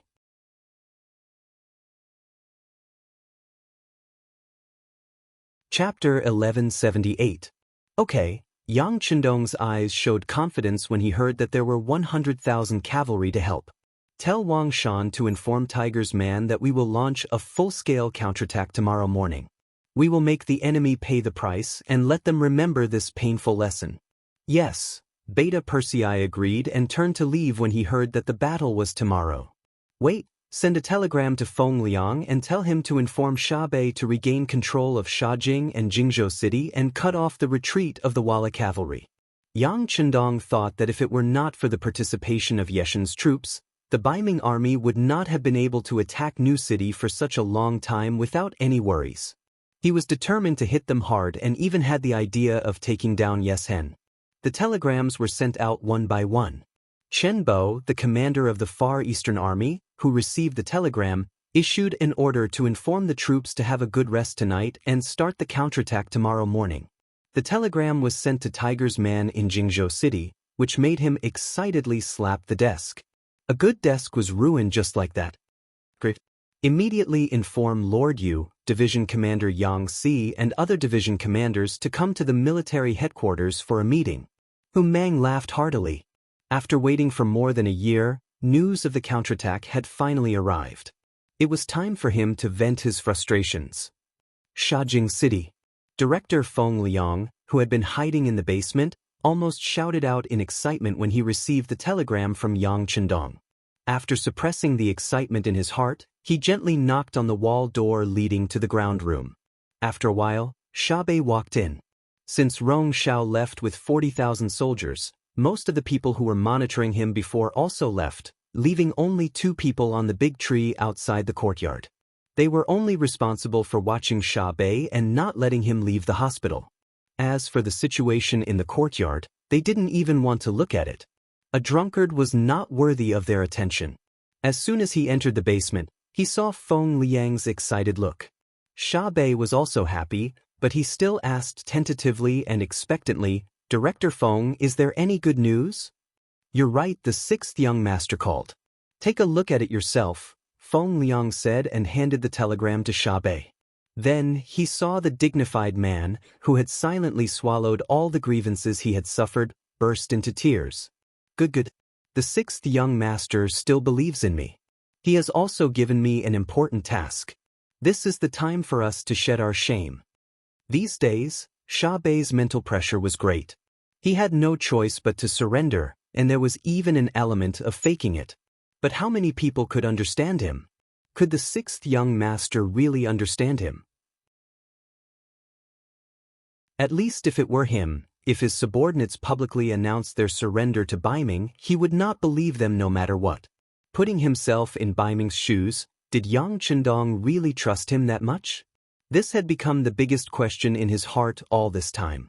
Even though Feng Liang appeared in front of him, he was still very happy. However, this did not mean that the 6th young master really believed him. What if the 6th young master came to calm him down? Before he got the final answer, he could imagine how worried Xiaobei was. Now that he saw this telegram, he could finally be relieved. If Yang Chendong did not really trust him, how could he tell him the war plan in advance? When he thought about how the 6th young master still believed in him despite what he had done, Xiaobei felt like a gentleman would die for his bosom friend. What was not worth risking his life for? After he calmed down and walked out of the basement, Xiaobei's spirit changed at this moment. Steward, do 2 things. First, bring people to kill that annoying fellow on the tree outside the courtyard. Second, inform Kong Ji and the other 2 teachers to come to my place for a meeting. The aura of a superior reappeared on Shibi's body, and his words were clear and forceful. The steward, who was originally a little stooped, suddenly straightened his body at this moment. He asked as if he did not know his master, "Master, killing people, this? Don't be afraid. The weather will change soon. Some bedbugs should be dealt with very early," Xiaobei said with an imposing manner. Shajing City was nearly 1,000 miles away from the first city. It was unknown how long it would take for the news of the counterattack to arrive. He could prepare in advance here and did not have to worry about the news being leaked. Seeing that Xiaobei was so confident, the steward, who had been holding his breath for a long time, immediately said, "Yes, master. Don't worry. I'll arrange it now." They were just 2 soldiers in charge of the surveillance mission. When they were still leaning against the tree trunk to rest, 2 arrows suddenly pierced into their bodies. The speed and ferocity of the arrows was so fast that they didn't even have the strength to scream before they were sent to meet the King of Hell. After an hour, Kong Ji and the other 2 division commanders rushed to the new 2nd Army's military headquarters and saw Xiaobei, who had changed into a brand new general's military uniform. You're here. Take a look. Wearing the 5-star Army's military uniform is still the best." Xiaobei laughed and turned around. "Military commander, you're?" Kong Ji asked in confusion, but he already had a vague feeling in his heart. "Come, it's time to tell you the 6th young master's plan. Division commanders, listen up," Xiaobei said in a powerful voice. The 3 division commanders stood up straight because of this. The long-lost feeling returned to their bodies. Su Mansion. Su Yuan was eating dinner. Compared to normal people who only ate 1 dish, or at most 3 or 4 dishes, He had more than a dozen dishes in front of him. Not only that, but there were also two beautiful women by his side. Ever since he submitted to Biming, Su Yuan's life had fallen into debauchery. No one came to control him, and no one dared to control him. This made him more and more lawless and unruly. Especially after Rong Xiao left, the entire city was completely under his control. He had even less scruples. Even when he ate, he was very ostentatious. He did not even need to use his hands. Instead, he needed someone to feed him, and it had to be a beautiful woman who fed him. While he was enjoying everything, he did not know that his brothers from the 1st Cavalry Division, led by Kong Ji, had surrounded the courtyard. His military power had already fallen. Those old brothers he trusted were either poisoned to death at home by the concubines of the CIA agents, or were ambushed and killed or captured by Kong Ji and the others on their way home or to the barracks. As for the infantry division, although there were 2 or 3 old brothers who escaped the net, because of their lack of strength, Xia Bei personally led the army into the barracks and dismembered them. Su Yuan was a selfish person. Ever since he took control of the military and took over Xia Bei, even if there were benefits, he would only share them with those old brothers. As for the ordinary soldiers under him, he did not care at all. The soldiers who were used to receiving high salaries from the 5-star army suddenly lost their source of income. Even if there was, it was pitifully little. Which one of them did not feel angry in their hearts? So when they saw Xia Bei wearing a general's uniform and leading troops into the barracks, not only did they not resist, but most of them even helped him to capture those who wanted to resist. The military incident ended with loud thunder and small raindrops. From the beginning to the end, there was no movement at all. Su Yuan, who had been enjoying himself in the mansion, did not notice at all. Until the housekeeper rushed into the dining room in a panic, Su Yuan was still lying in the arms of the beautiful woman and saying some dirty words. "Old master, something bad has happened." After the housekeeper rushed in, his legs went soft and he knelt on the ground. "What's going on?" Su Yuan frowned slightly. He was very angry at the housekeeper's performance, and he was even angrier that such a good atmosphere was disturbed. Su Yuan still had an indifferent expression, but in the eyes of the housekeeper, he was angry that he did not fight back. However, he still knelt on the ground and trembled as he said, "Old master, outside our mansion, there are a lot of soldiers. They have surrounded us?" "What?" Su Yuan, who suddenly realized what was going on, was also shocked. Then he stood up from the beauty's arms and asked loudly, "We're surrounded. What the hell is going on? Which part are they from?" "Old master, you should go out and see for yourself." The housekeeper really did not know how to explain or how to answer, but he believed that facts spoke louder than words. Looking at the steward's appearance, Su Yuan had a bad feeling in his heart. However, the habit of being in a position of power made him not lose his head out of fear. Instead, he shouted towards the outside of the hall, "Men, bring me my weapons and armor." Su Yuan, who had put on his armor and picked up his weapons, opened the door with more than 40 bodyguards in the mansion. "Who dares to surround this general's mansion? Do you want to die?" As soon as the door opened, a loud roar was heard. This was the preemptive strike. Su Yuan wanted to use this method to intimidate the people who came. As long as the other party was scared, he could take the opportunity to leave here and go to the military camp to mobilize soldiers. At that time, whoever came to find trouble with him would die a horrible death. However, the result was destined to disappoint him. Not only did his roar not intimidate the people around him, but a loud laugh was heard instead. The person said, "Mr. Su, you are so arrogant. Looks like you really have the prestige of an official after becoming a Biming official. You dare to kill anyone." The voice was so familiar. Su Yuan looked towards the source of the voice and saw his former colleague, the commander of the 1st Cavalry Division, Kong Ji, riding on a horse and looking at him with a smile on his face. What was even more eye-catching was that the other party was wearing the green uniform of the 5-star army and the white cape of the division commander. He looked majestic and heroic. The person who came was actually Kong Ji. Su Yuan knew that it was impossible to use his status to intimidate others. His expression changed from anger to a smile and said, "I was wondering who it was." So it's Mr. Kong. But what is the meaning of this? Why did you bring so many people to my mansion? Is there a military operation? Why didn't I know about it?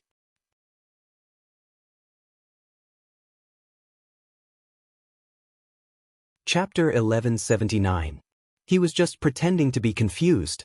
The other party had already surrounded his residence. It was obvious that they were coming with a strong momentum, not to mention that they were wearing the military uniform of the 5-star army. However, Su Yuan deliberately ignored this. He didn't mention it because he wanted to stall for time. He believed that the news of his mansion being surrounded must have spread. Perhaps if he held on for a little longer, his old brothers would come and rescue him. Seeing that Su Yuan was still talking nonsense, Kong Ji shook his head. This person was a little smart, but only a little smart. He didn't have a long-term vision. He was destined to not achieve anything big. Sigh, Mr. Su, you don't have to pretend anymore. You should be able to see why I'm here. I think it's better for you to surrender so that you won't lose face in front of so many people. Kong Ji pointed out the truth. This was the same as poking through the last layer of window paper. It was somewhat out of Su Yuan's expectations. He couldn't help but be surprised. Hearing Kong Ji's confident tone, could it be that he had already taken over the entire Shajing city? If that was the case, then he was really in danger. But how could he do it? Not only was there his infantry division here, there were also the 1st Cavalry Division, the 2nd Cavalry Division, the 3rd Cavalry Division, and other troops. How could he, a small commander of the 1st Cavalry Division, convince them all? Unless Commander Yi Bei stood up personally. When he thought about Yi Bei, shouldn't he be drinking in his mansion now? Right, why didn't the two people who usually kept an eye on the new 2nd Army report today? They should have sent a message before dinner. What was going on? Were they scared by the appearance of Kong Ji and the others? Even at this time, Su Yuan still didn't think that Yi Bei would stand up one day. After all, he was the one who wrote the public surrender letter. In order to please Baiming, he even killed his guard captain, Wu Xiaoi. Such a person was basically useless. In a short period of time, it could be said that a myriad of thoughts ran through his mind. The final result was that they could still fight. Kong Ji first looked at the soldiers surrounding his mansion and found that most of them were still wearing the uniforms of the Baiming army. He immediately felt confident and stopped talking to Kong Ji. Instead, he said to the soldiers, "Brothers, Kong Ji has lost his mind and wants to deal with me. I am Baiming's personal lord of Shajing City. You want to deal with me because you want to fall out with Baiming, but have you thought about the consequences? You'll be beheaded and your family will be implicated." Needless to say, Su Yuan's shout did cause a certain amount of disturbance in the army. Even now, there were still many soldiers who didn't understand what was going on. It was only out of habit that they followed their commanding officer to carry out the mission. Just now, outside the mansion, when they saw that Su Yuan's mansion was surrounded, some people were confused. Now that these words were said, many people's faces changed dramatically.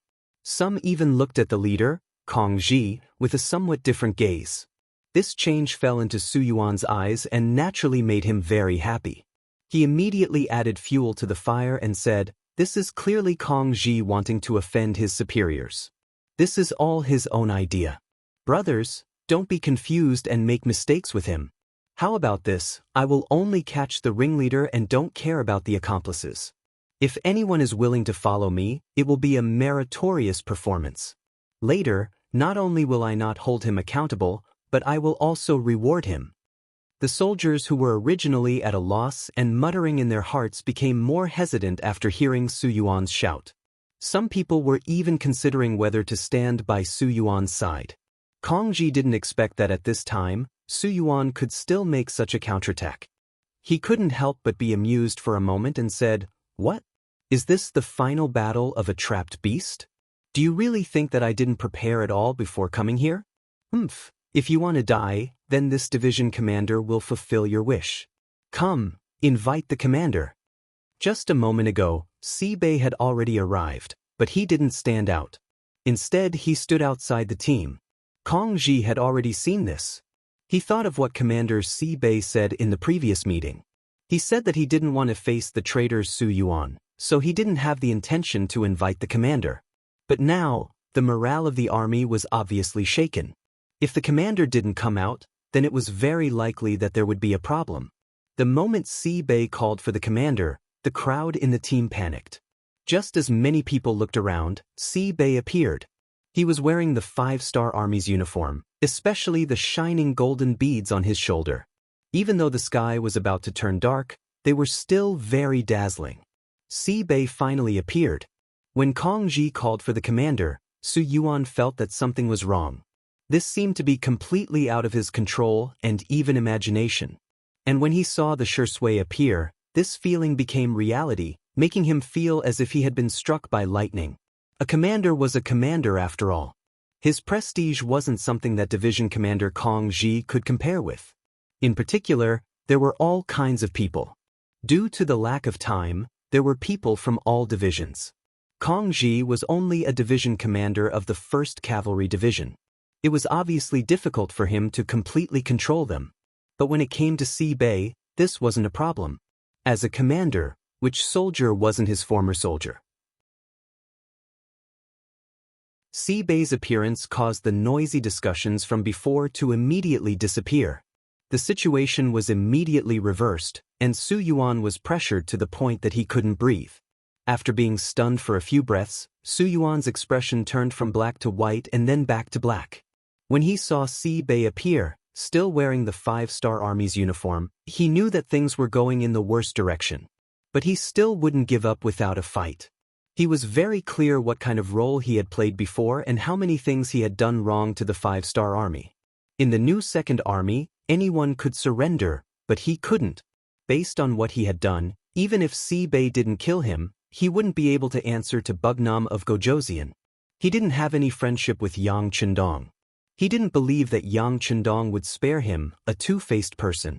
If he didn't want to give up without a fight, then he could only fight back.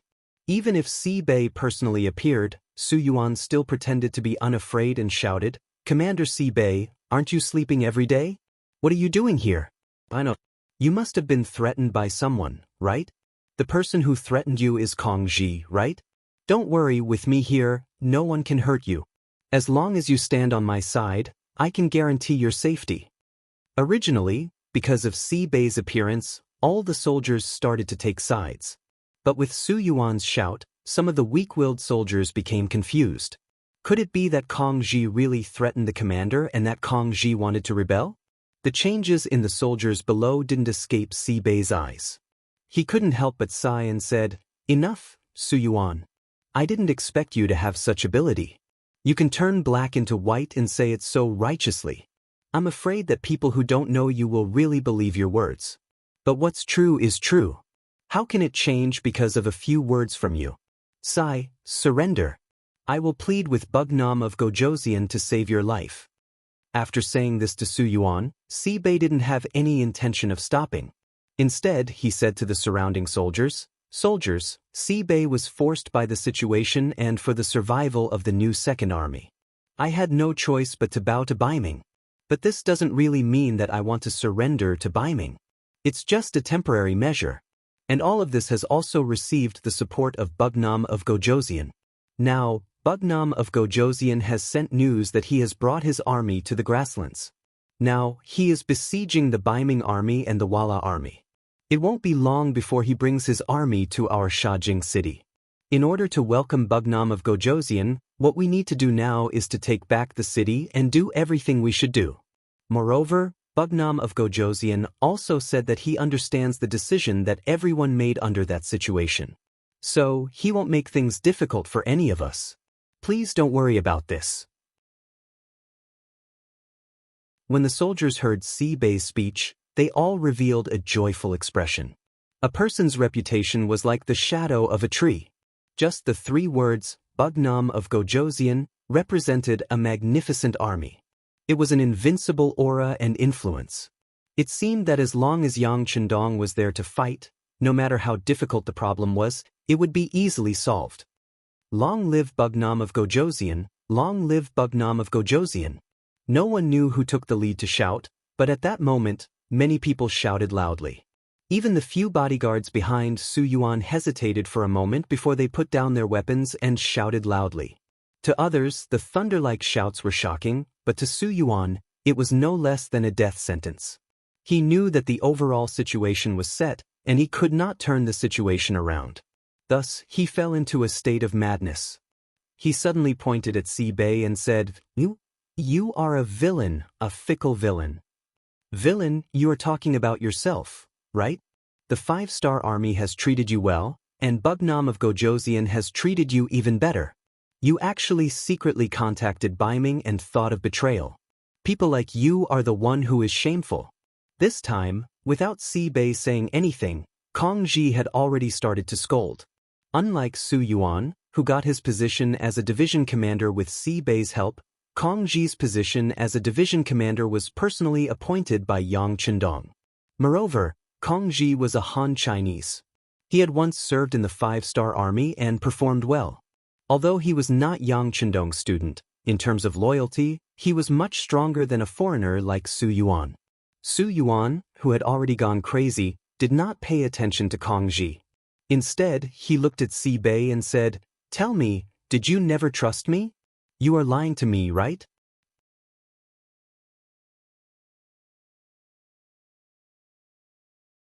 Chapter 1180. She shook her head. If she didn't trust Su Yuan, she wouldn't have taken the initiative to ask Yang Chendong for the position of infantry division commander. It could be said that her one-sided kindness had harmed the other party. But now, there was no need to explain this. She didn't say anything, which made Su Yuan burst into laughter. I knew it. Haha, you never trusted me. You're a despicable person. For your big plan, you don't care about anyone's life. Even your guard captain, Wu Xiaoyi, you killed him without hesitation. A person like you is inhumane. Whoever follows you will be betrayed by you sooner or later. Bullshit. Kong Ji was still the one who shouted. The matter of guard captain Wu was originally discussed with the military commander. He also volunteered. If he didn't do that, how could you rest assured that the military commander had really surrendered? He used his own life to ensure that our entire new second army didn't scatter and fall into chaos. He is the biggest hero. Kong Ji's eyes turned red when he talked about Wu Xiaoyi's matter. Wu Xiaoyi's death was his own request. At that time, Kong Ji and Shi Bei both shed tears after hearing it. Now, it seemed that everything was worth it. If it wasn't for this, even if Shi Bei wasn't harmed by Baiming, she would have been forced to go somewhere else. In this way, it would be very difficult for the new Second Army to unite and form a joint force. The sacrifice of one person in exchange for the integrity of an army was worth it no matter how one looked at it. And the person who sacrificed himself was naturally a great hero. Su Yuan, who just found out the truth, widened his eyes in disbelief. He thought that Wu Xiaoyi's matter was an exception and that Shi Bei had no choice but to deal with it. He didn't expect that everything was premeditated. Thinking about it, it wasn't wrong. It was precisely because of Wu Xiaoyi's death that he and Rong Shao lost their vigilance against Shi Bei. The idea of transferring Shi Bei away from here also stopped at that moment. He had never thought that all of this had been discussed beforehand. Thinking about how he had already fallen into someone else's trap from then on, and how it was normal for him to end up like this, he had nothing to say about his defeat. Su Yuan, who knew the truth, seemed to have aged a lot in that instant. In the eyes of the others, it was more or less unbearable. After all, this was his old brother. Sai, you should decide on your own. You should know that once you fall into the hands of others, it will be difficult for you to even die. Originally, Shirbi wanted to plead with Yang Chendong, but looking at this person's recent actions, it was simply unforgivable. Instead of waiting to be captured and tortured, it was better to have a quick death. It could also be considered as leaving behind the last bit of dignity in life. As soon as he said that, Su Yuan's body, which was about to collapse, straightened up again. People said that a bad life was better than a good death. He didn't want to die, and with a plop, he knelt in front of Shirbi. Military commander, I don't want to die. We are old brothers who have gone through fire and water together for many years. Please spare my life for the sake of my hard work even if I didn't make any contributions. Bugnam of Gojoseon admires you so much. As long as you are willing to plead for mercy, he will definitely spare me. As he spoke, he crawled on the ground and quickly came under Shibi's mount. Su Yuan spoke with snot and tears. Looking at Su Yuan's appearance, Shibi felt a trace of pity, but military discipline was a mountain, so he still turned his head to the side. If he really let Su Yuan go, how would he explain to the sixth young master, and how would he explain to the dead Wu Xiaoyi? After continuously crying a few times, there was no response from Shibi. Su Yuan's eyes flashed with madness, and he suddenly shouted, "No! But we are old brothers who have gone through hard times together. You can be a military commander, but I can only be a division commander. You can obtain Bugnam of Gojoseon's trust, but I can't. I don't accept this. Shibi, I will kill you. I want you to go to hell with me." As he shouted, Su Yuan pulled out his waist knife, raised it high, and chopped down at Shibi. Pucci! A sharp curved knife pierced through his body. Su Yuan's eyes widened as he watched the tip of the knife come out of his chest. He then looked back at Kong Ji, who was one step ahead of him, and the light in his eyes quickly dimmed. His head drooped and he died on the spot. This was the ugliest of human nature. When you made a mistake, you didn't know how to repent. Instead, you just blamed everything on others. When things were irreparable, you would plead for mercy. When your pleading failed, you would reveal your true nature. Unfortunately, Kong Ji had long been prepared for this move, and at the crucial moment, killed him first. "Bury him." Shibi sighed and said to the bodyguard beside him. Then, he didn't look at Su Yuan who was killed. Instead, he said to Kong Ji, "Change the flag. Announce to all the people in the city that we have changed flags and have returned to the embrace of the 5-star army." This was how the superiors were. They couldn't be too soft-hearted. Otherwise, they wouldn't only hurt themselves, but also those who believed in them and followed them. After the order was given, Shajing and Jingzhou City were closed. The original Beiming Dragon flag was also replaced with a bright 5-star red flag. Under the great wisdom of Shibi and the others, the new Second Army was finally saved. At the same time, it also formed a response and sounded the horn for the destruction of the world of Wara. Shur City. A new day, the sun rose as usual. It was a sunny day, and the weather was very good. There was no wind or rain, and the blue sky and green grass made people feel relaxed and happy. But this day was another dark day for the Beiming army and the Wala army. Just when most of the soldiers got up and were about to eat breakfast, a rumbling sound suddenly came from the ground. It was like spring thunder, completely breaking the tranquility of the grassland. After a series of rumbling sounds, a large number of troops appeared in the north and northwest of the barracks. They were like a sudden gust of wind, flying straight like a sharp arrow, approaching from afar. "Enemy attack! Enemy attack!" The scouts in charge of the security of the barracks shouted loudly, disrupting the normal order of the barracks. In the Beiming army's main tent, a scout rushed into the tent and fell to the ground. He said with his pale face, Marquis, the reinforcements of the 5-star army are here. The reinforcements are here." Shi Heng, who was eating breakfast with the help of the servants, froze when he heard this. Then his face darkened. "Reinforcements? How many of them are here?" "Uncountable. There are so many of them. There is no end to them." The scout was so scared that he didn't know what to say. He could only tell the most direct impression. "Bullshit. That's ridiculous. How can there be so many 5-star army here?" Shi Heng reprimanded loudly. He waved his hand and dismissed the scout. Then he hurriedly said to the soldier beside him, "Pass down the order. The entire army is ready to fight. Take out my armor and weapons." After all, he was a veteran of the battlefield. He had participated in many life and death battles. He still had the basic composure. This scene didn't only happen in Shi Heng's tent, but also in other large tents. Just like in Sengguang's tent, Su Dei had already arrived. "General Tsun, the 5-star army is here. Let's prepare to retreat." "Retreat? Can't we fight?" Sengguang said with some dissatisfaction. Usually, Su Dei was quite brave. Back then, They were able to break through the outer city of Shi City by relying on his bravery. But now, he became so cowardly. But how do we fight? Why don't you go out and take a look? Su Dei shook his head bitterly. He was very clear about Sun Guang's courage. However, if he could still say these words after seeing the lineup of the 5-star army, then he really had to admire him. Sun Guang, who was a little suspicious, really walked out of the tent. When he saw the endless cavalry of the 5-star army not far away, he almost rolled down from the platform. He was already sweating profusely. He looked at Su Dei and said anxiously, "Retreat, retreat. Everyone retreat." This was the answer Su Dei wanted. He didn't have the slightest intention to remind Sun Guang that Shi Heng hadn't given the order to retreat. What he wanted was to create chaos without fighting.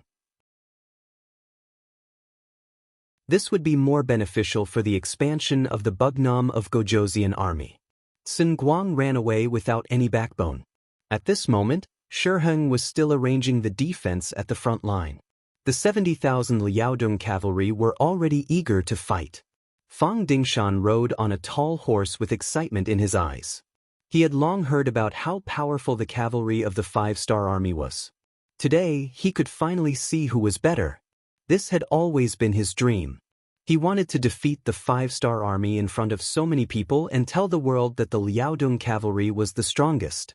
Rong Xiao also came and stood beside Shi Heng. At this moment, his eyes were filled with determination. This was his first time fighting a war. He had never experienced such a cruel scene before. He thought that fighting a war was just as exciting as storytelling. He didn't know the dangers and bloodshed in it. Rong Xiao's confidence came from the 100,000 soldiers behind him. In his heart, he was secretly happy that he could perform well in front of Admiral Shi Heng. In his opinion, his side had a few 100,000 cavalry and infantry. It was enough to fight against the reinforcements of the 5-star army. Perhaps it would be a great achievement, a great contribution. Compared to Rong Xiao's calmness, Shi Heng, who was riding on the horse, had a worried look on his face.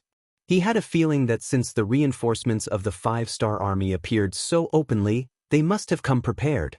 Then what was their backup plan? Was it just a cavalry charge? Facing the Baiming army that was making all kinds of preparations, there would be no victory in this kind of charging formation. Was the 5-star army crazy? Why did they choose to fight like this?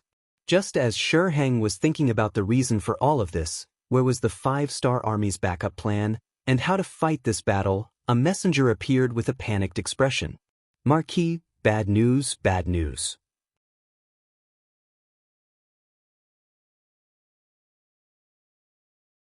Chapter 1181. What's the matter? Why are you so panicky? How can you be so calm? Looking at the cowardly side of his subordinate, Shi Heng reprimanded him. He had already decided to punish this messenger after the big battle. Without paying attention to Shi Heng's displeasure, the messenger knelt on the ground and said with a trembling body, "Marquis, the Walla army has retreated. They didn't have the intention to greet us and rushed out of the barracks." Hearing the news that the Walla army had retreated, Shi Heng's eyes narrowed for no reason and he had a bad premonition. During this period of time, everyone had been on guard against each other and they were no longer as sincere as they were at the beginning. However, even though he was mentally prepared, Shi Heng was still very angry when he heard that they had retreated without fighting. "Got it. You just said that there's more. What else?" "There's more. Deputy Chief Sun Guang has escaped with 50,000 infantrymen under him."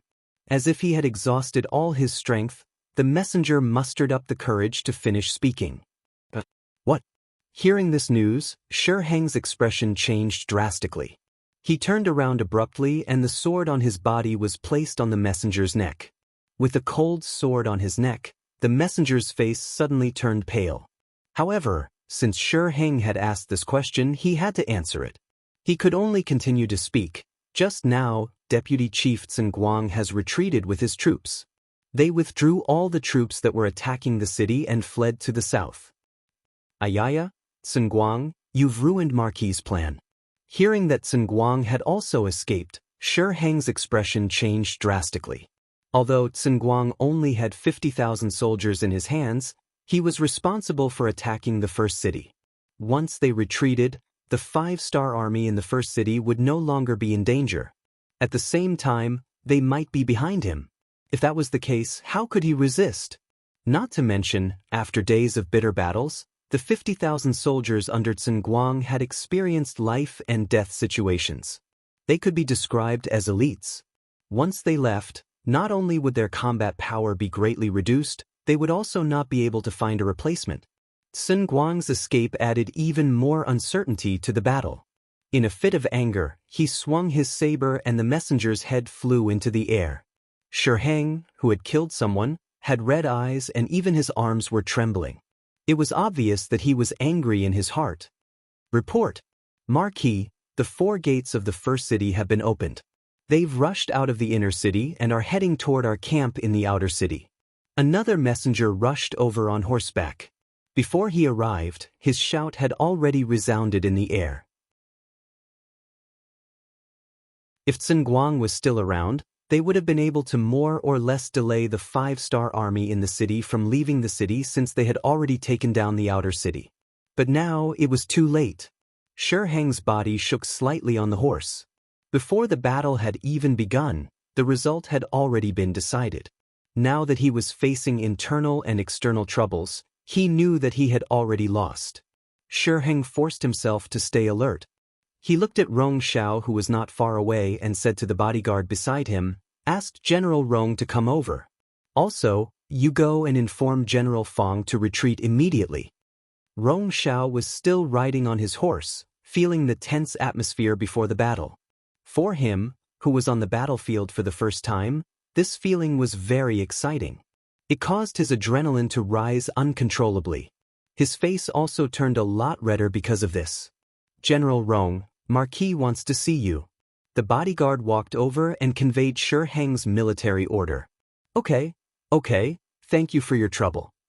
Rong Xiao was very excited when he heard that Xianxia wanted to see him. He, who had focused all his attention on the battlefield, did not know what had happened behind the scenes. If he knew, he would not be happy but scared to death.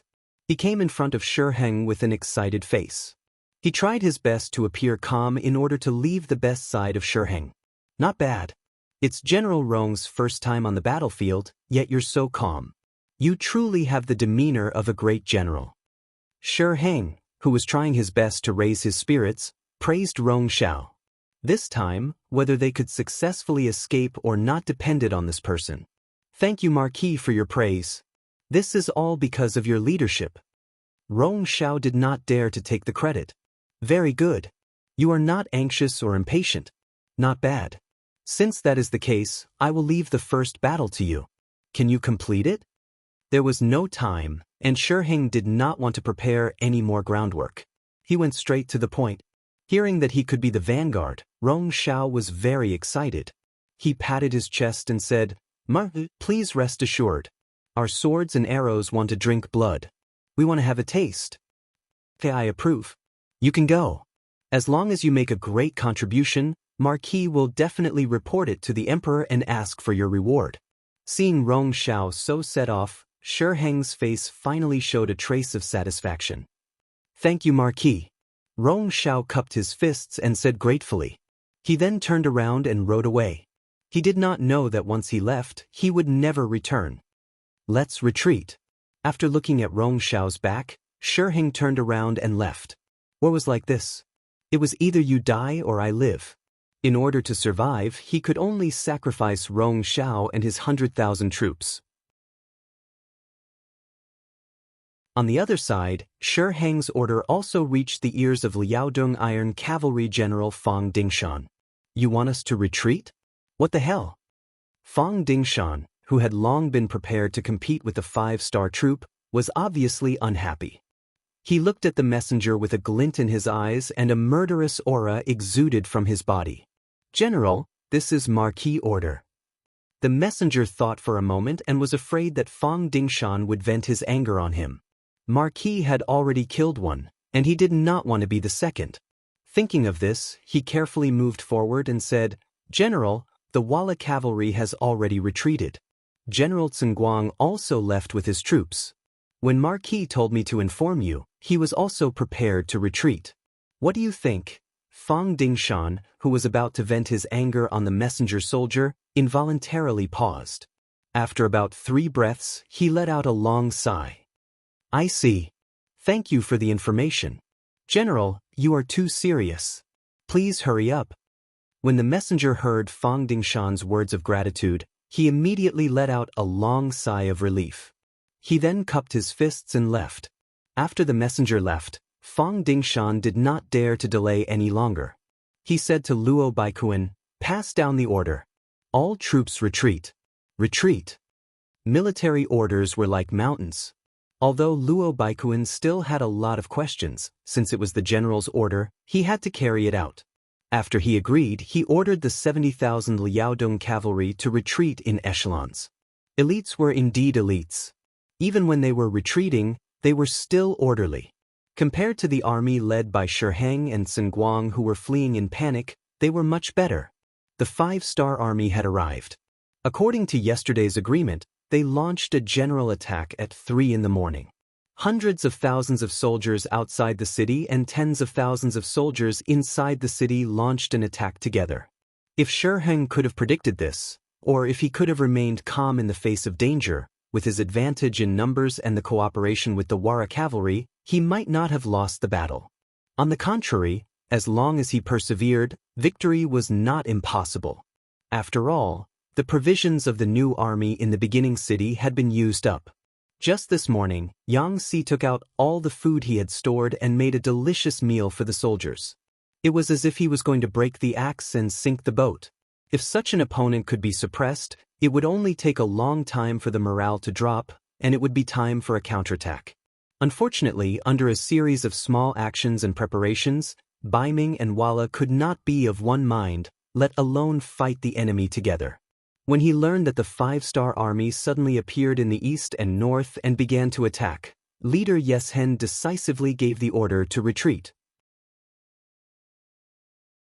He could not guarantee that when the 5-star army arrived, the Baiming army could not be relied on. He would never put his hopes on the so-called allies, especially those who were not reliable. Yeshen's retreat was just a signal to retreat. Next was Sengguang's 50,000 soldiers, Fang Dingshan's 70,000 Liaodong cavalry, and Shiheng's 30,000 elite soldiers. An entire army of 200,000 retreated without a fight, leaving Rong Shao and the 100,000 infantrymen on the battlefield. From an advantage to a disadvantage, the originally fierce battle ended up like this. It seemed to be a coincidence, but if one thought about it carefully, it was inevitable. If the alliance was not united, it would be better not to unite. Otherwise, the consequences would be unimaginable. Having said that, Rong Shao, who was completely unaware of all this, was riding on his warhorse in high spirits and watching his army get into formation to fight the enemy. As expected of a merchant, he knew how to maximize the benefits of everything. After receiving Shiheng's order, he gathered the generals under his command and told them openly, "Let's go and see what's going on. I am a person who does not know much about war, nor do I know much about military matters. However, there is one thing that I know, and that is that it is natural for soldiers to eat grain. Therefore, what I want to do is to solve your worries. How about this? In this battle, no matter how the court rewards the generals who have made great contributions, I will reward them with 1,000 to 10,000 taels of silver. How about it? When there is a great reward, there will be brave men." Under the great reward, the generals were all excited. They all expressed that they would fight this battle well and add glory to Rong Shao's face. Laughing with satisfaction, Rong Shao watched the generals leave the tent. Humming an unknown tune, he called for the military singers and prostitutes, and just like that, they began to drink in the big tent. To Rong Shao, as long as everything was arranged to the right people, he only needed to wait for the good news in the big tent.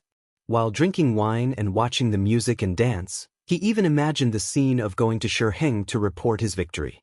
Presumably, this time, he would definitely achieve great success. First city. All the cavalry warriors of the new army had done all the preparation work before 3 o'clock in the morning. They filled their stomachs, fed their warhorses, sharpened their swords and spears, and prepared their bows and arrows. As soon as the time was up, they would set off together and rush out of the city. They wanted to vent all the grievances that they had suffered during these days at this moment.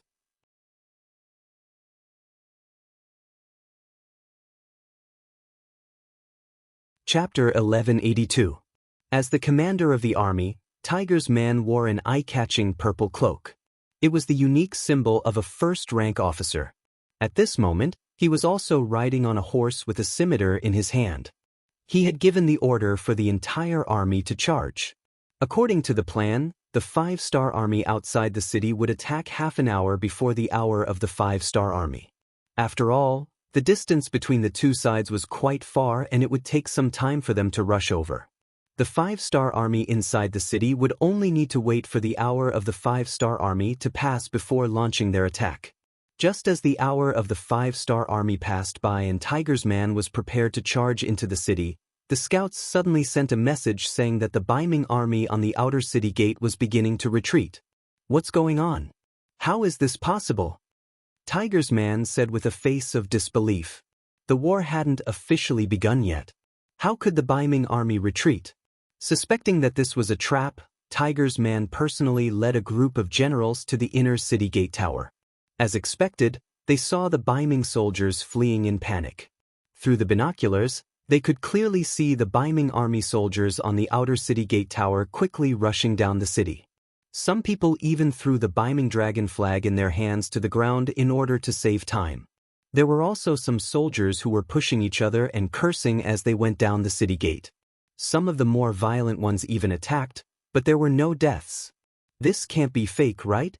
Deng Yu, the commander of the new 1st Army's 2nd Cavalry Division, who saw all of this through the binoculars, couldn't believe it.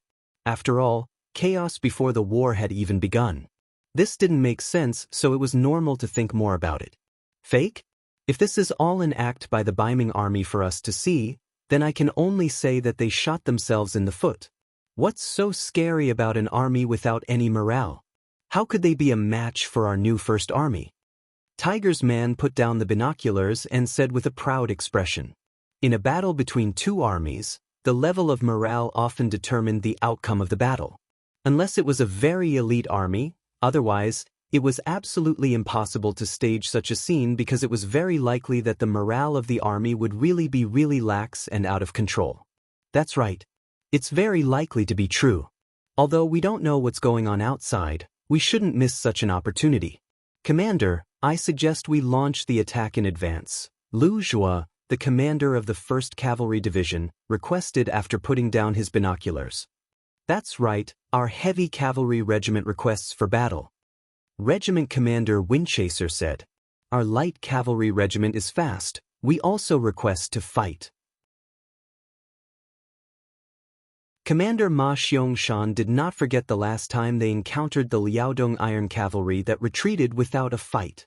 Although there was a military order for him to retreat at that time, and although it seemed that the order was correct, it was still a humiliation to him and the light cavalry regiment. Even in his dreams, he wanted to take revenge. Our reconnaissance regiment also requests to fight. Regiment Commander Ding Shan also stood up. Okay, seeing that it was about to become a mobilization meeting, Tiger's mane quickly waved his hand. Since everyone is so full of fighting spirit, then I don't think there's any need to prioritize. Let's go out in 4 cities. In short, we have to go all out and defeat the enemy. There was no need to fight. Everyone could go out of the city with the fastest speed to join the battle. The Tiger generals were all eager to try, and their faces were full of murderous intent. Next, the generals rushed down the city. Then, the 4 main city gates of the first city, which led to the outside world, were all opened. Then, the vast cavalry army rushed out and rushed to the barracks behind Rong Xiao's army, which was not prepared. After receiving Rong Xiao's promise of a heavy reward, the generals were full of fighting spirit. Because of this, they all wanted to make the first contribution. The generals who were supposed to be in charge of the security at the rear also moved their troops to the front. In this way, they could find an opportunity for themselves. It was precisely this kind of move that made their rear seem very empty. When the new cavalry army rushed out of the inner city, smoothly passed through the outer city, and arrived at the rear of the Baiming army, They did not encounter any decent resistance at all. Although the division commanders and regimental commanders were also very curious as to why such a result occurred, they did not stop attacking. Instead, when they arrived at the rear of Rong Xiao's army and saw that the enemy's rear was undefended, one by one, they pounced forward like wolves and tigers. They did not care why such a fatal loophole appeared in the Baiming army. They only knew that if they did not take advantage of the situation, they would be bastards. Since the enemy was not prepared, they only needed to charge forward. They would definitely not greet the enemy first and give the enemy time to prepare for battle. As a result, the Baiming army was in a tragic situation. Suddenly, tens of thousands of cavalrymen from the 5-star army appeared behind them. It was as if the heavens had descended from the sky. Several Baiming army that had reached tens of thousands of soldiers were almost defeated after being stabbed in the butt. This kind of defeat quickly affected the other Baiming army nearby. Some generals even did not know what to do with their troops. Should they prepare their bows and arrows to kill the 5-star army? Or should they turn around and deal with the 5-star army that had suddenly appeared behind them? Even the generals could not make a decision at the first moment. The soldiers below were even more chaotic. Many soldiers had fled before the battle. There were also many people who were smart enough to kneel on the spot and raise their weapons high. They were already prepared to surrender. 100,000 soldiers. Although it seemed like a lot, if they really fought, it would be difficult to kill them all even after a day and a night. However, when the thoughts of surrendering and fleeing took over, it was not that difficult to deal with. In less than an hour, the army began to collapse. When the 5-star army arrived in front of them, it did not take much effort for them to easily obtain victory. The 1st Cavalry Division was the most outstanding cavalry. Under the leadership of Division Commander Tian Hu, they were the first batch of 5-star army cavalrymen to charge into the Baiming army. The original 10,000 soldiers had now expanded to 20,000 under Yang Chendong's special permission. This was also their first battle after the expansion. Division Commander Tian Hu's request for everyone was to perform well, especially the veterans. They had to set an example for the new recruits and let them know what it meant to be invincible and invincible. When the 20,000 cavalrymen rushed over excitedly, they saw that the Baiming army was basically defenseless. The scene of kneeling and surrendering was so spectacular and so ironic. Even Division Commander Tian Hu, who had experienced countless bitter battles, did not know how to describe what he was seeing at this moment. Division Commander, what is going on? 1st Cavalry Division Commander Tai Mu rode to Tian Hu's side and scratched his head with a confused expression. Not only Commander Tai Mu, but even Tian Hu himself did not know what was going on. However, he was still a division commander and had been placed in an important position by Yang Chendong. His ability to adapt was still very strong. After a short moment of hesitation, he said, "Let's not care about that. We will continue the pursuit as planned. As for these captives, let the people behind us deal with them." The 1st Cavalry Division was the strongest cavalry division. What they should be doing was searching for the strongest opponent that matched their status, not standing here and receiving captives. After Tian Hu gave the order, the 20,000 cavalrymen leaped over the captives and continued to charge forward as if they did not see them. Even when they passed by Rong Xiao's camp, they did not have any intention of stopping. Following closely behind were the new army and the Liaodong Cavalry Division. They only stopped for a moment before making the same decision as the 1st Cavalry Division. They let go of the Baiming captives and continued to chase forward. Before they came, Yang Chendong had personally given the order that their opponents this time were the Wala Cavalry and the 70,000 Liaodong Cavalry of Baiming. As long as they dealt a heavy blow to them, the 5-star army would have no opponents on the grasslands in the future. This would be a great achievement. As for the Baiming captives who did not even have the will to fight, who would care about them? 3 armies passed by one after another without the slightest pause. This frightened Rong Xiao, who was in the tent. A moment ago, he was still drinking wine and watching music. However, in the next moment, someone came to report that the army was in chaos. The 5-star army cavalry appeared from all directions, and several generals had already knelt down and begged the five-star army to surrender. The wine that he had just drunk was spat out from his mouth. Rong Xiao sat there in a daze, as if he had been struck by lightning. It was not strange for him to have such an expression. If it was someone else, they would not be any better. It was just 100,000 Ming Dynasty soldiers. Even if infantry were weaker than cavalry, they should not have been defeated in less than an hour. Moreover, didn't they also have cavalry? Whether it was the Wala cavalry or the 70,000 elite Liaodong cavalry, what did they do? Did they also lose? There were too many things that he could not understand. At this moment, Rong Xiao did not know that Shiheng and the cavalry had already escaped. He was still sitting there like a fool. Until the sound of tremors came from the tent, and someone came to report that the five-star army cavalry was charging towards the tent. Rong Xiao was even more cowardly as he buried his head under the table. He did not even dare to raise his head. He did not have the demeanor of a commander of 100,000 soldiers. At this moment, Rong Xiao could only pray in his heart that no one would notice him. No one would discover him. Perhaps his prayers really worked. Surprisingly, those cavalry troops didn't enter his tent and just ran past him several hundred meters away. The outside quickly returned to silence, and no one came into the tent. Rong Xiao patted his chest and got up from the table. Then he saw that everyone in the tent was like him, trembling on the ground. If it was only the dancers who were behaving like this, it could still be forgiven. After all, they were women, not soldiers, so he couldn't be too strict with them. However, the bodyguards who were protecting him were also behaving like this, which really made Rong Xiao furious. He couldn't help but shout loudly, "What are you all doing?"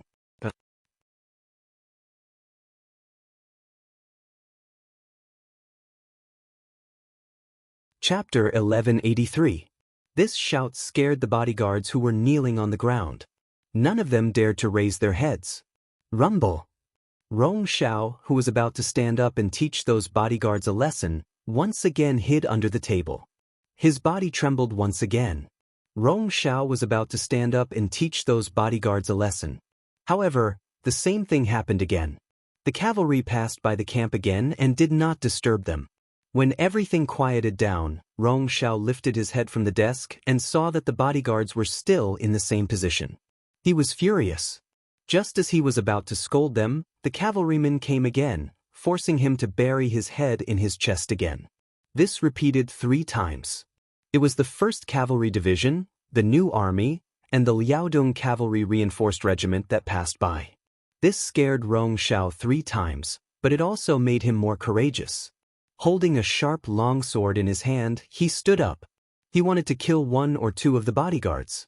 He wanted to remind the others that he was the master. When there was danger, they should protect him and not just care about their own lives. Another rumbling sound rang out, but to Rong Xiao, who had already experienced it 3 times, it no longer had any effect of intimidating him. However, just when he thought that the cavalry would pass by safely, the footsteps outside the tent were getting closer and closer. Then, the curtain of the tent was opened from the outside. The commander of the 1st Cavalry Division, Lu Zhua, walked in with a group of soldiers.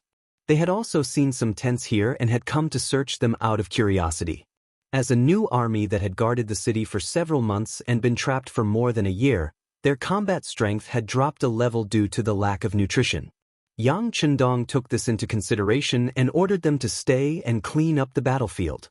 It was the easiest job. The 1st Cavalry Division of the new army was in charge of capturing prisoners in this area. Originally, he thought that there would be no one in the tent since several cavalry units had passed by.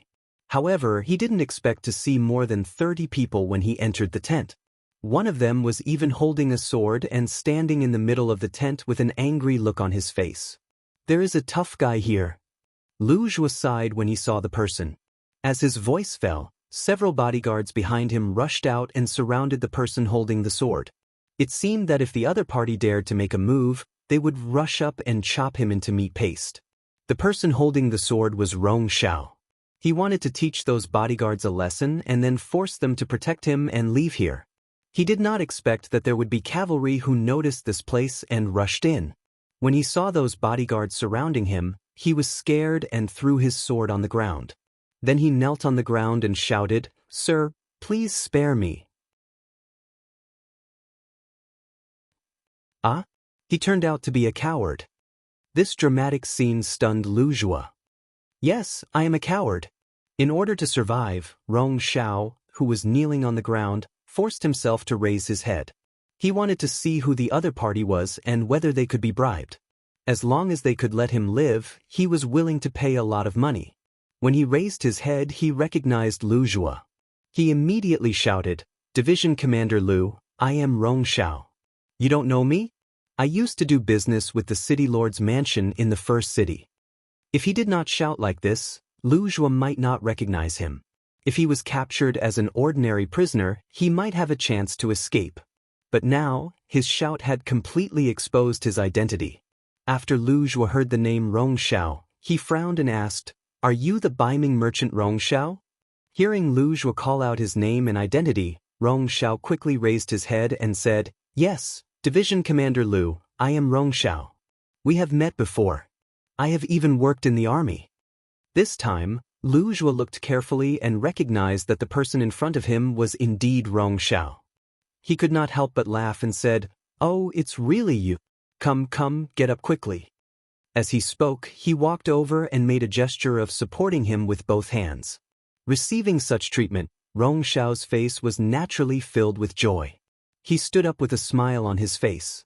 But soon, this smile froze on his face because the next moment, a heavy punch hit his lower abdomen. With just one punch, he vomited all the food that he had just eaten. Rong Xiao's name could be said to be well known in the beginning city. Unfortunately, it was not a good reputation, but a bad reputation. It was this person who became Biming's lackey. He first persuaded Su Yuan and forced the entire new Second Army to surrender to Biming. For this matter, Commander Tiger's Mane had given a strict order that if one day they could catch Rong Xiao, they should not be polite to him. Lu Zhuo naturally remembered this in his heart. He thought that this person was still abusing his power in Shajing City.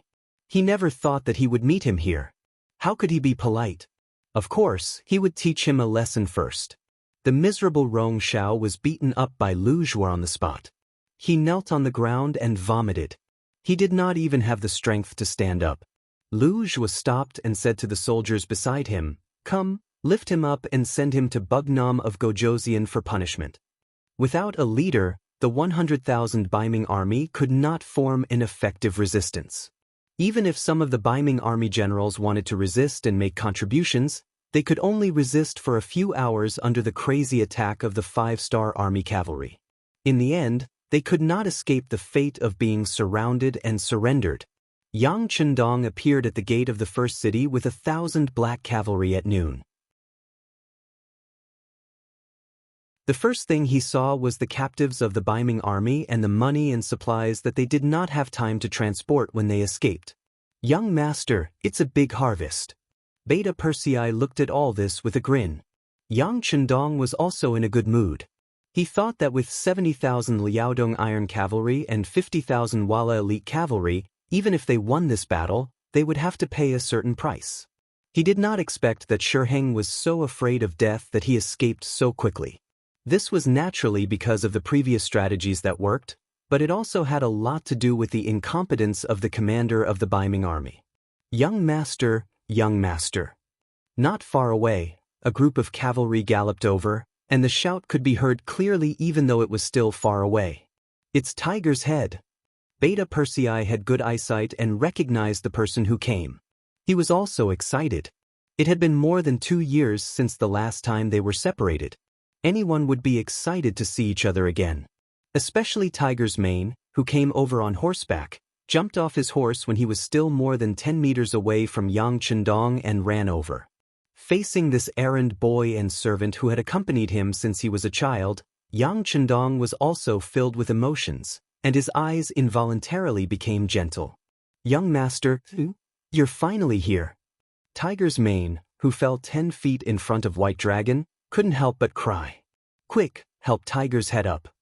Yang Chendong couldn't stand to say this the most. He could see tens of thousands of soldiers fighting and even dying on the battlefield, but he just couldn't bear to see these men in tears.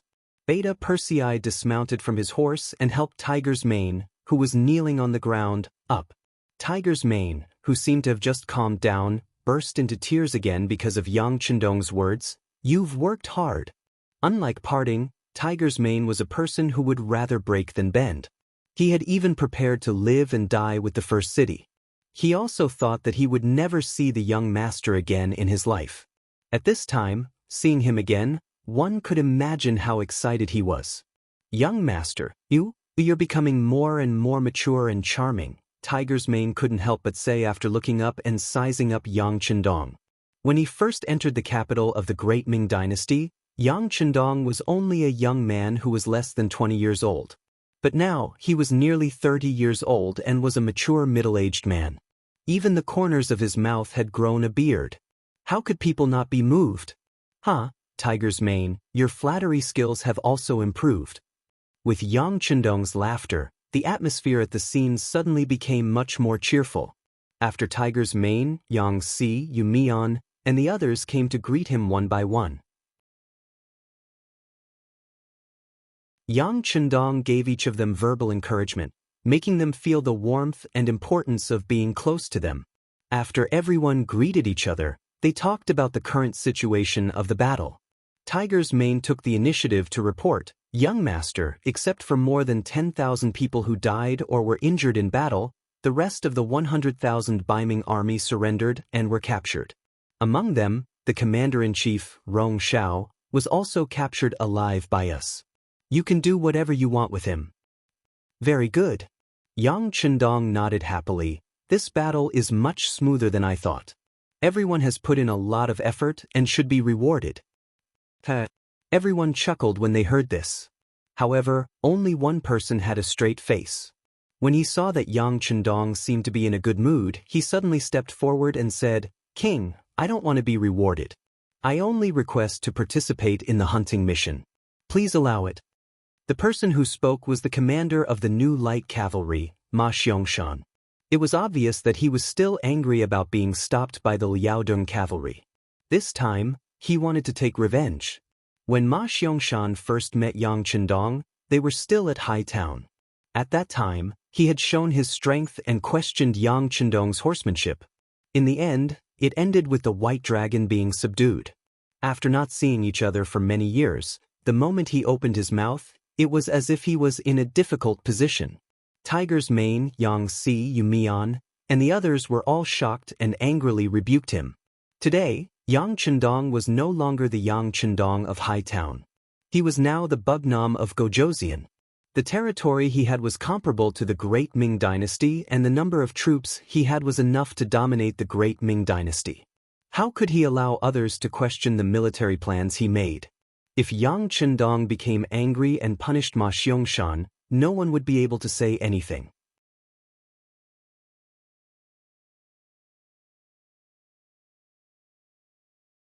Chapter 1184. Commander Ma, what are you doing? Hurry up and apologize to the king. Tiger's Mane was the first to speak. It was clear that he still cared for and valued this person. "Commander Ma, hurry up and apologize." Yumian, Yang Si, and the others also spoke up. Lu Zhua and the others, who felt that they had lost face, also hurriedly winked at Ma Xiangshan, reminding him within the appropriate range. Seeing that everyone was reprimanding him and showing concern for him, Ma Xiangshan realized that he had caused trouble. Yang Chendong was not Tiger's Mane, who could voice out his opinions in person. He immediately knelt on the ground and kowtowed to Yang Chendong. "King, please forgive this subordinate's reckless words. Young master, you see, Ma Xiangshan's temper is like this. He speaks without thinking. In fact, he doesn't mean anything else, and he doesn't mean to question your decision. Please forgive his reckless behavior." Yes, Commander Ma is usually a good person. He is loyal and reliable and does things seriously. Yang Si is willing to vouch for him. He did not mean to be disrespectful. Yang Si also spoke up at this moment, and his knees went soft as he knelt on the ground. The originally happy and harmonious scene instantly became like this. Everyone didn't even dare to breathe loudly. Yang Chendong's expression did not change, but he lamented in his heart. In the past, he always heard people say that it was lonely at the top and that an emperor would not have any friends. He never believed it. However, everything that happened in front of him vividly taught him a lesson. It made him understand that now everyone was actively keeping a distance from him. This might be a show of respect. However, from now on, it would not be so easy for him to be friends with these people and hear some truth. Young master, seeing that Yang Chendong did not speak for a long time and even his brother Yang Si was kneeling on the ground to plead for Ma Xiangshan, Beta Persei finally could not hold it in anymore. He asked tentatively in a low voice with a pleading expression on his face. When Yang Chendong saw Beta Persei's reaction, he finally could not help but laugh out loud. He then pointed at the crowd and said, "What are you doing? What are you all doing?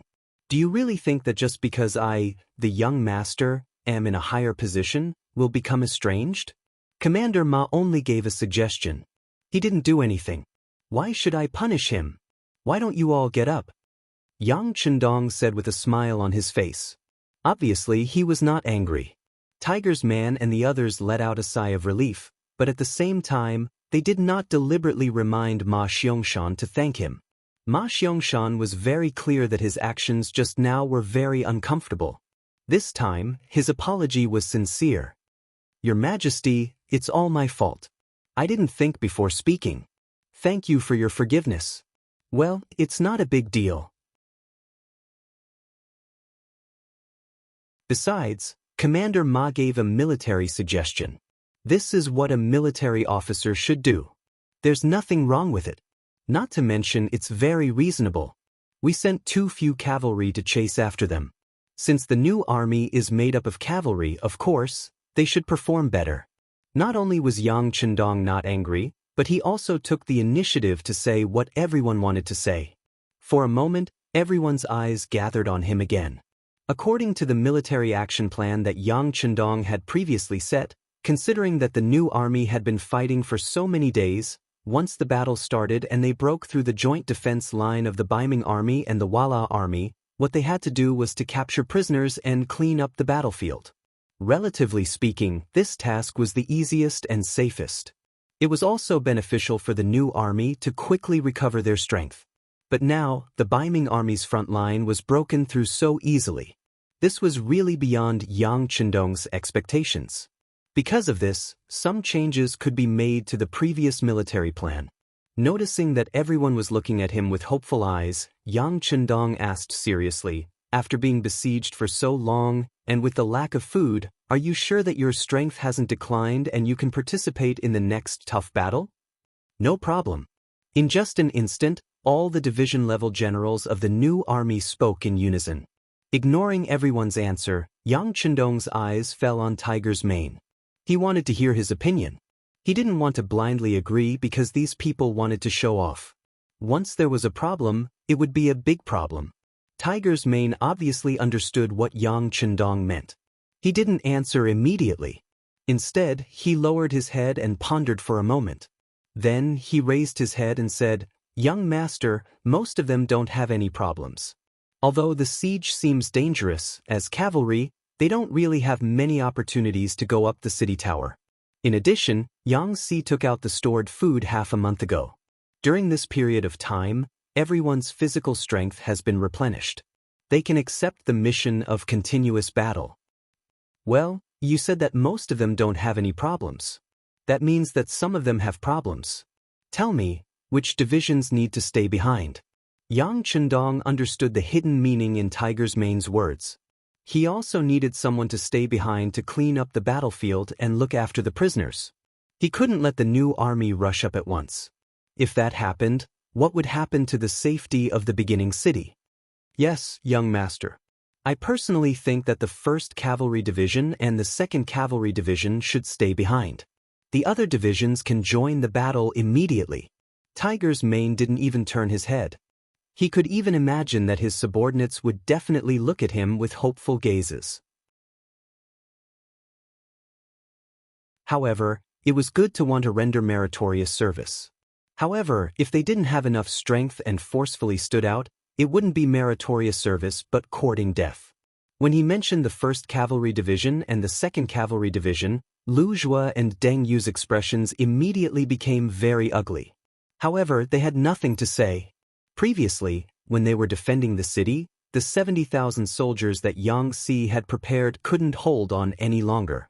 The two divisions even abandoned their horses and rushed up the city tower. Only then did they protect the city. Because of this, their losses weren't small. Now, it was most appropriate for them to stay behind to defend the city and look after the prisoners. After Tiger's Mane finished speaking, no one objected.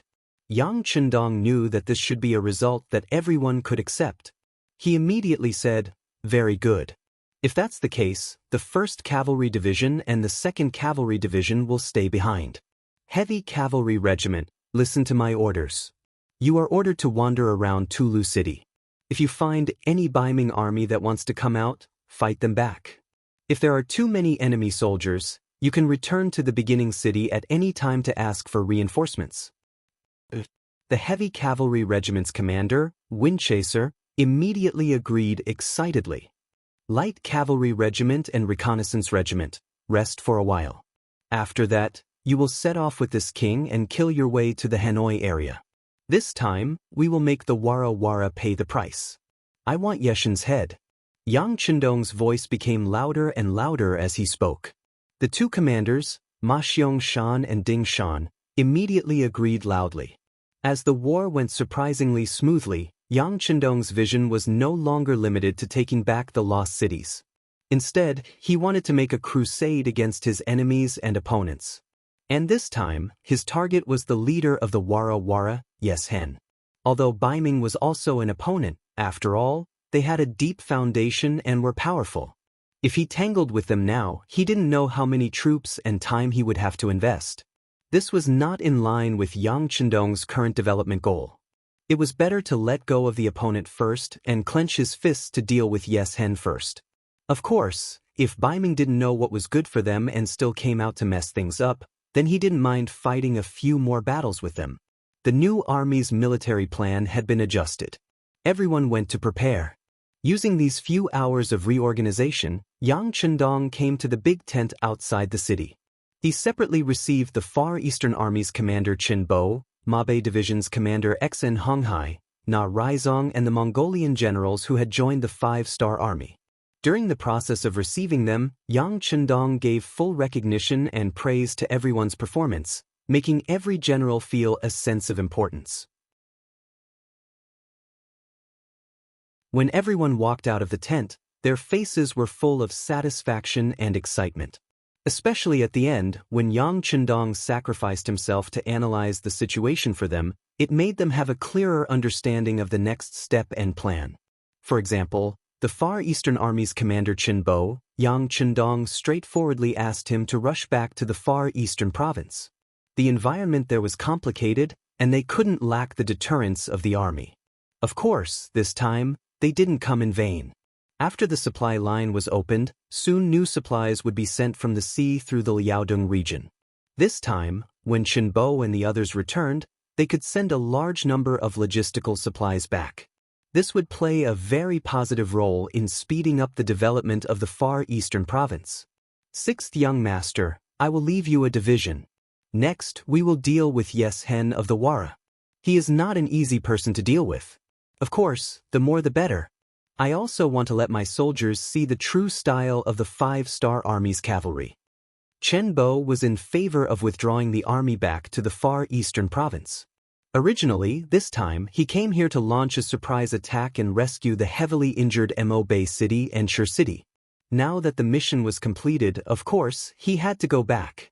However, he still hoped to leave a division behind so that they could learn more from Yang Chendong. In the face of Qin Bo's request, Yang Chendong thought about it for a while and agreed. No matter what, he was still the commander of an army. Moreover, he stayed in that bitter cold place all year round. If he made a request, he would have to fulfill it. After Qin Bo left a division behind, Narasong was also allowed to bring 20,000 Mongolian cavalry to participate in the next battle. Yang Chendong only had one request for him, and that was to follow orders. Since those small Mongolian tribes wanted to have a share of the pie in the war, they must obey orders and follow orders. If they couldn't do this, then they should leave as soon as possible. Now, Xianxia didn't have to rely on these small Mongolian tribes. You're tuning in to the Wang Lin's Journey YouTube channel. Don't forget to subscribe and join us on this journey to catch the most captivating stories.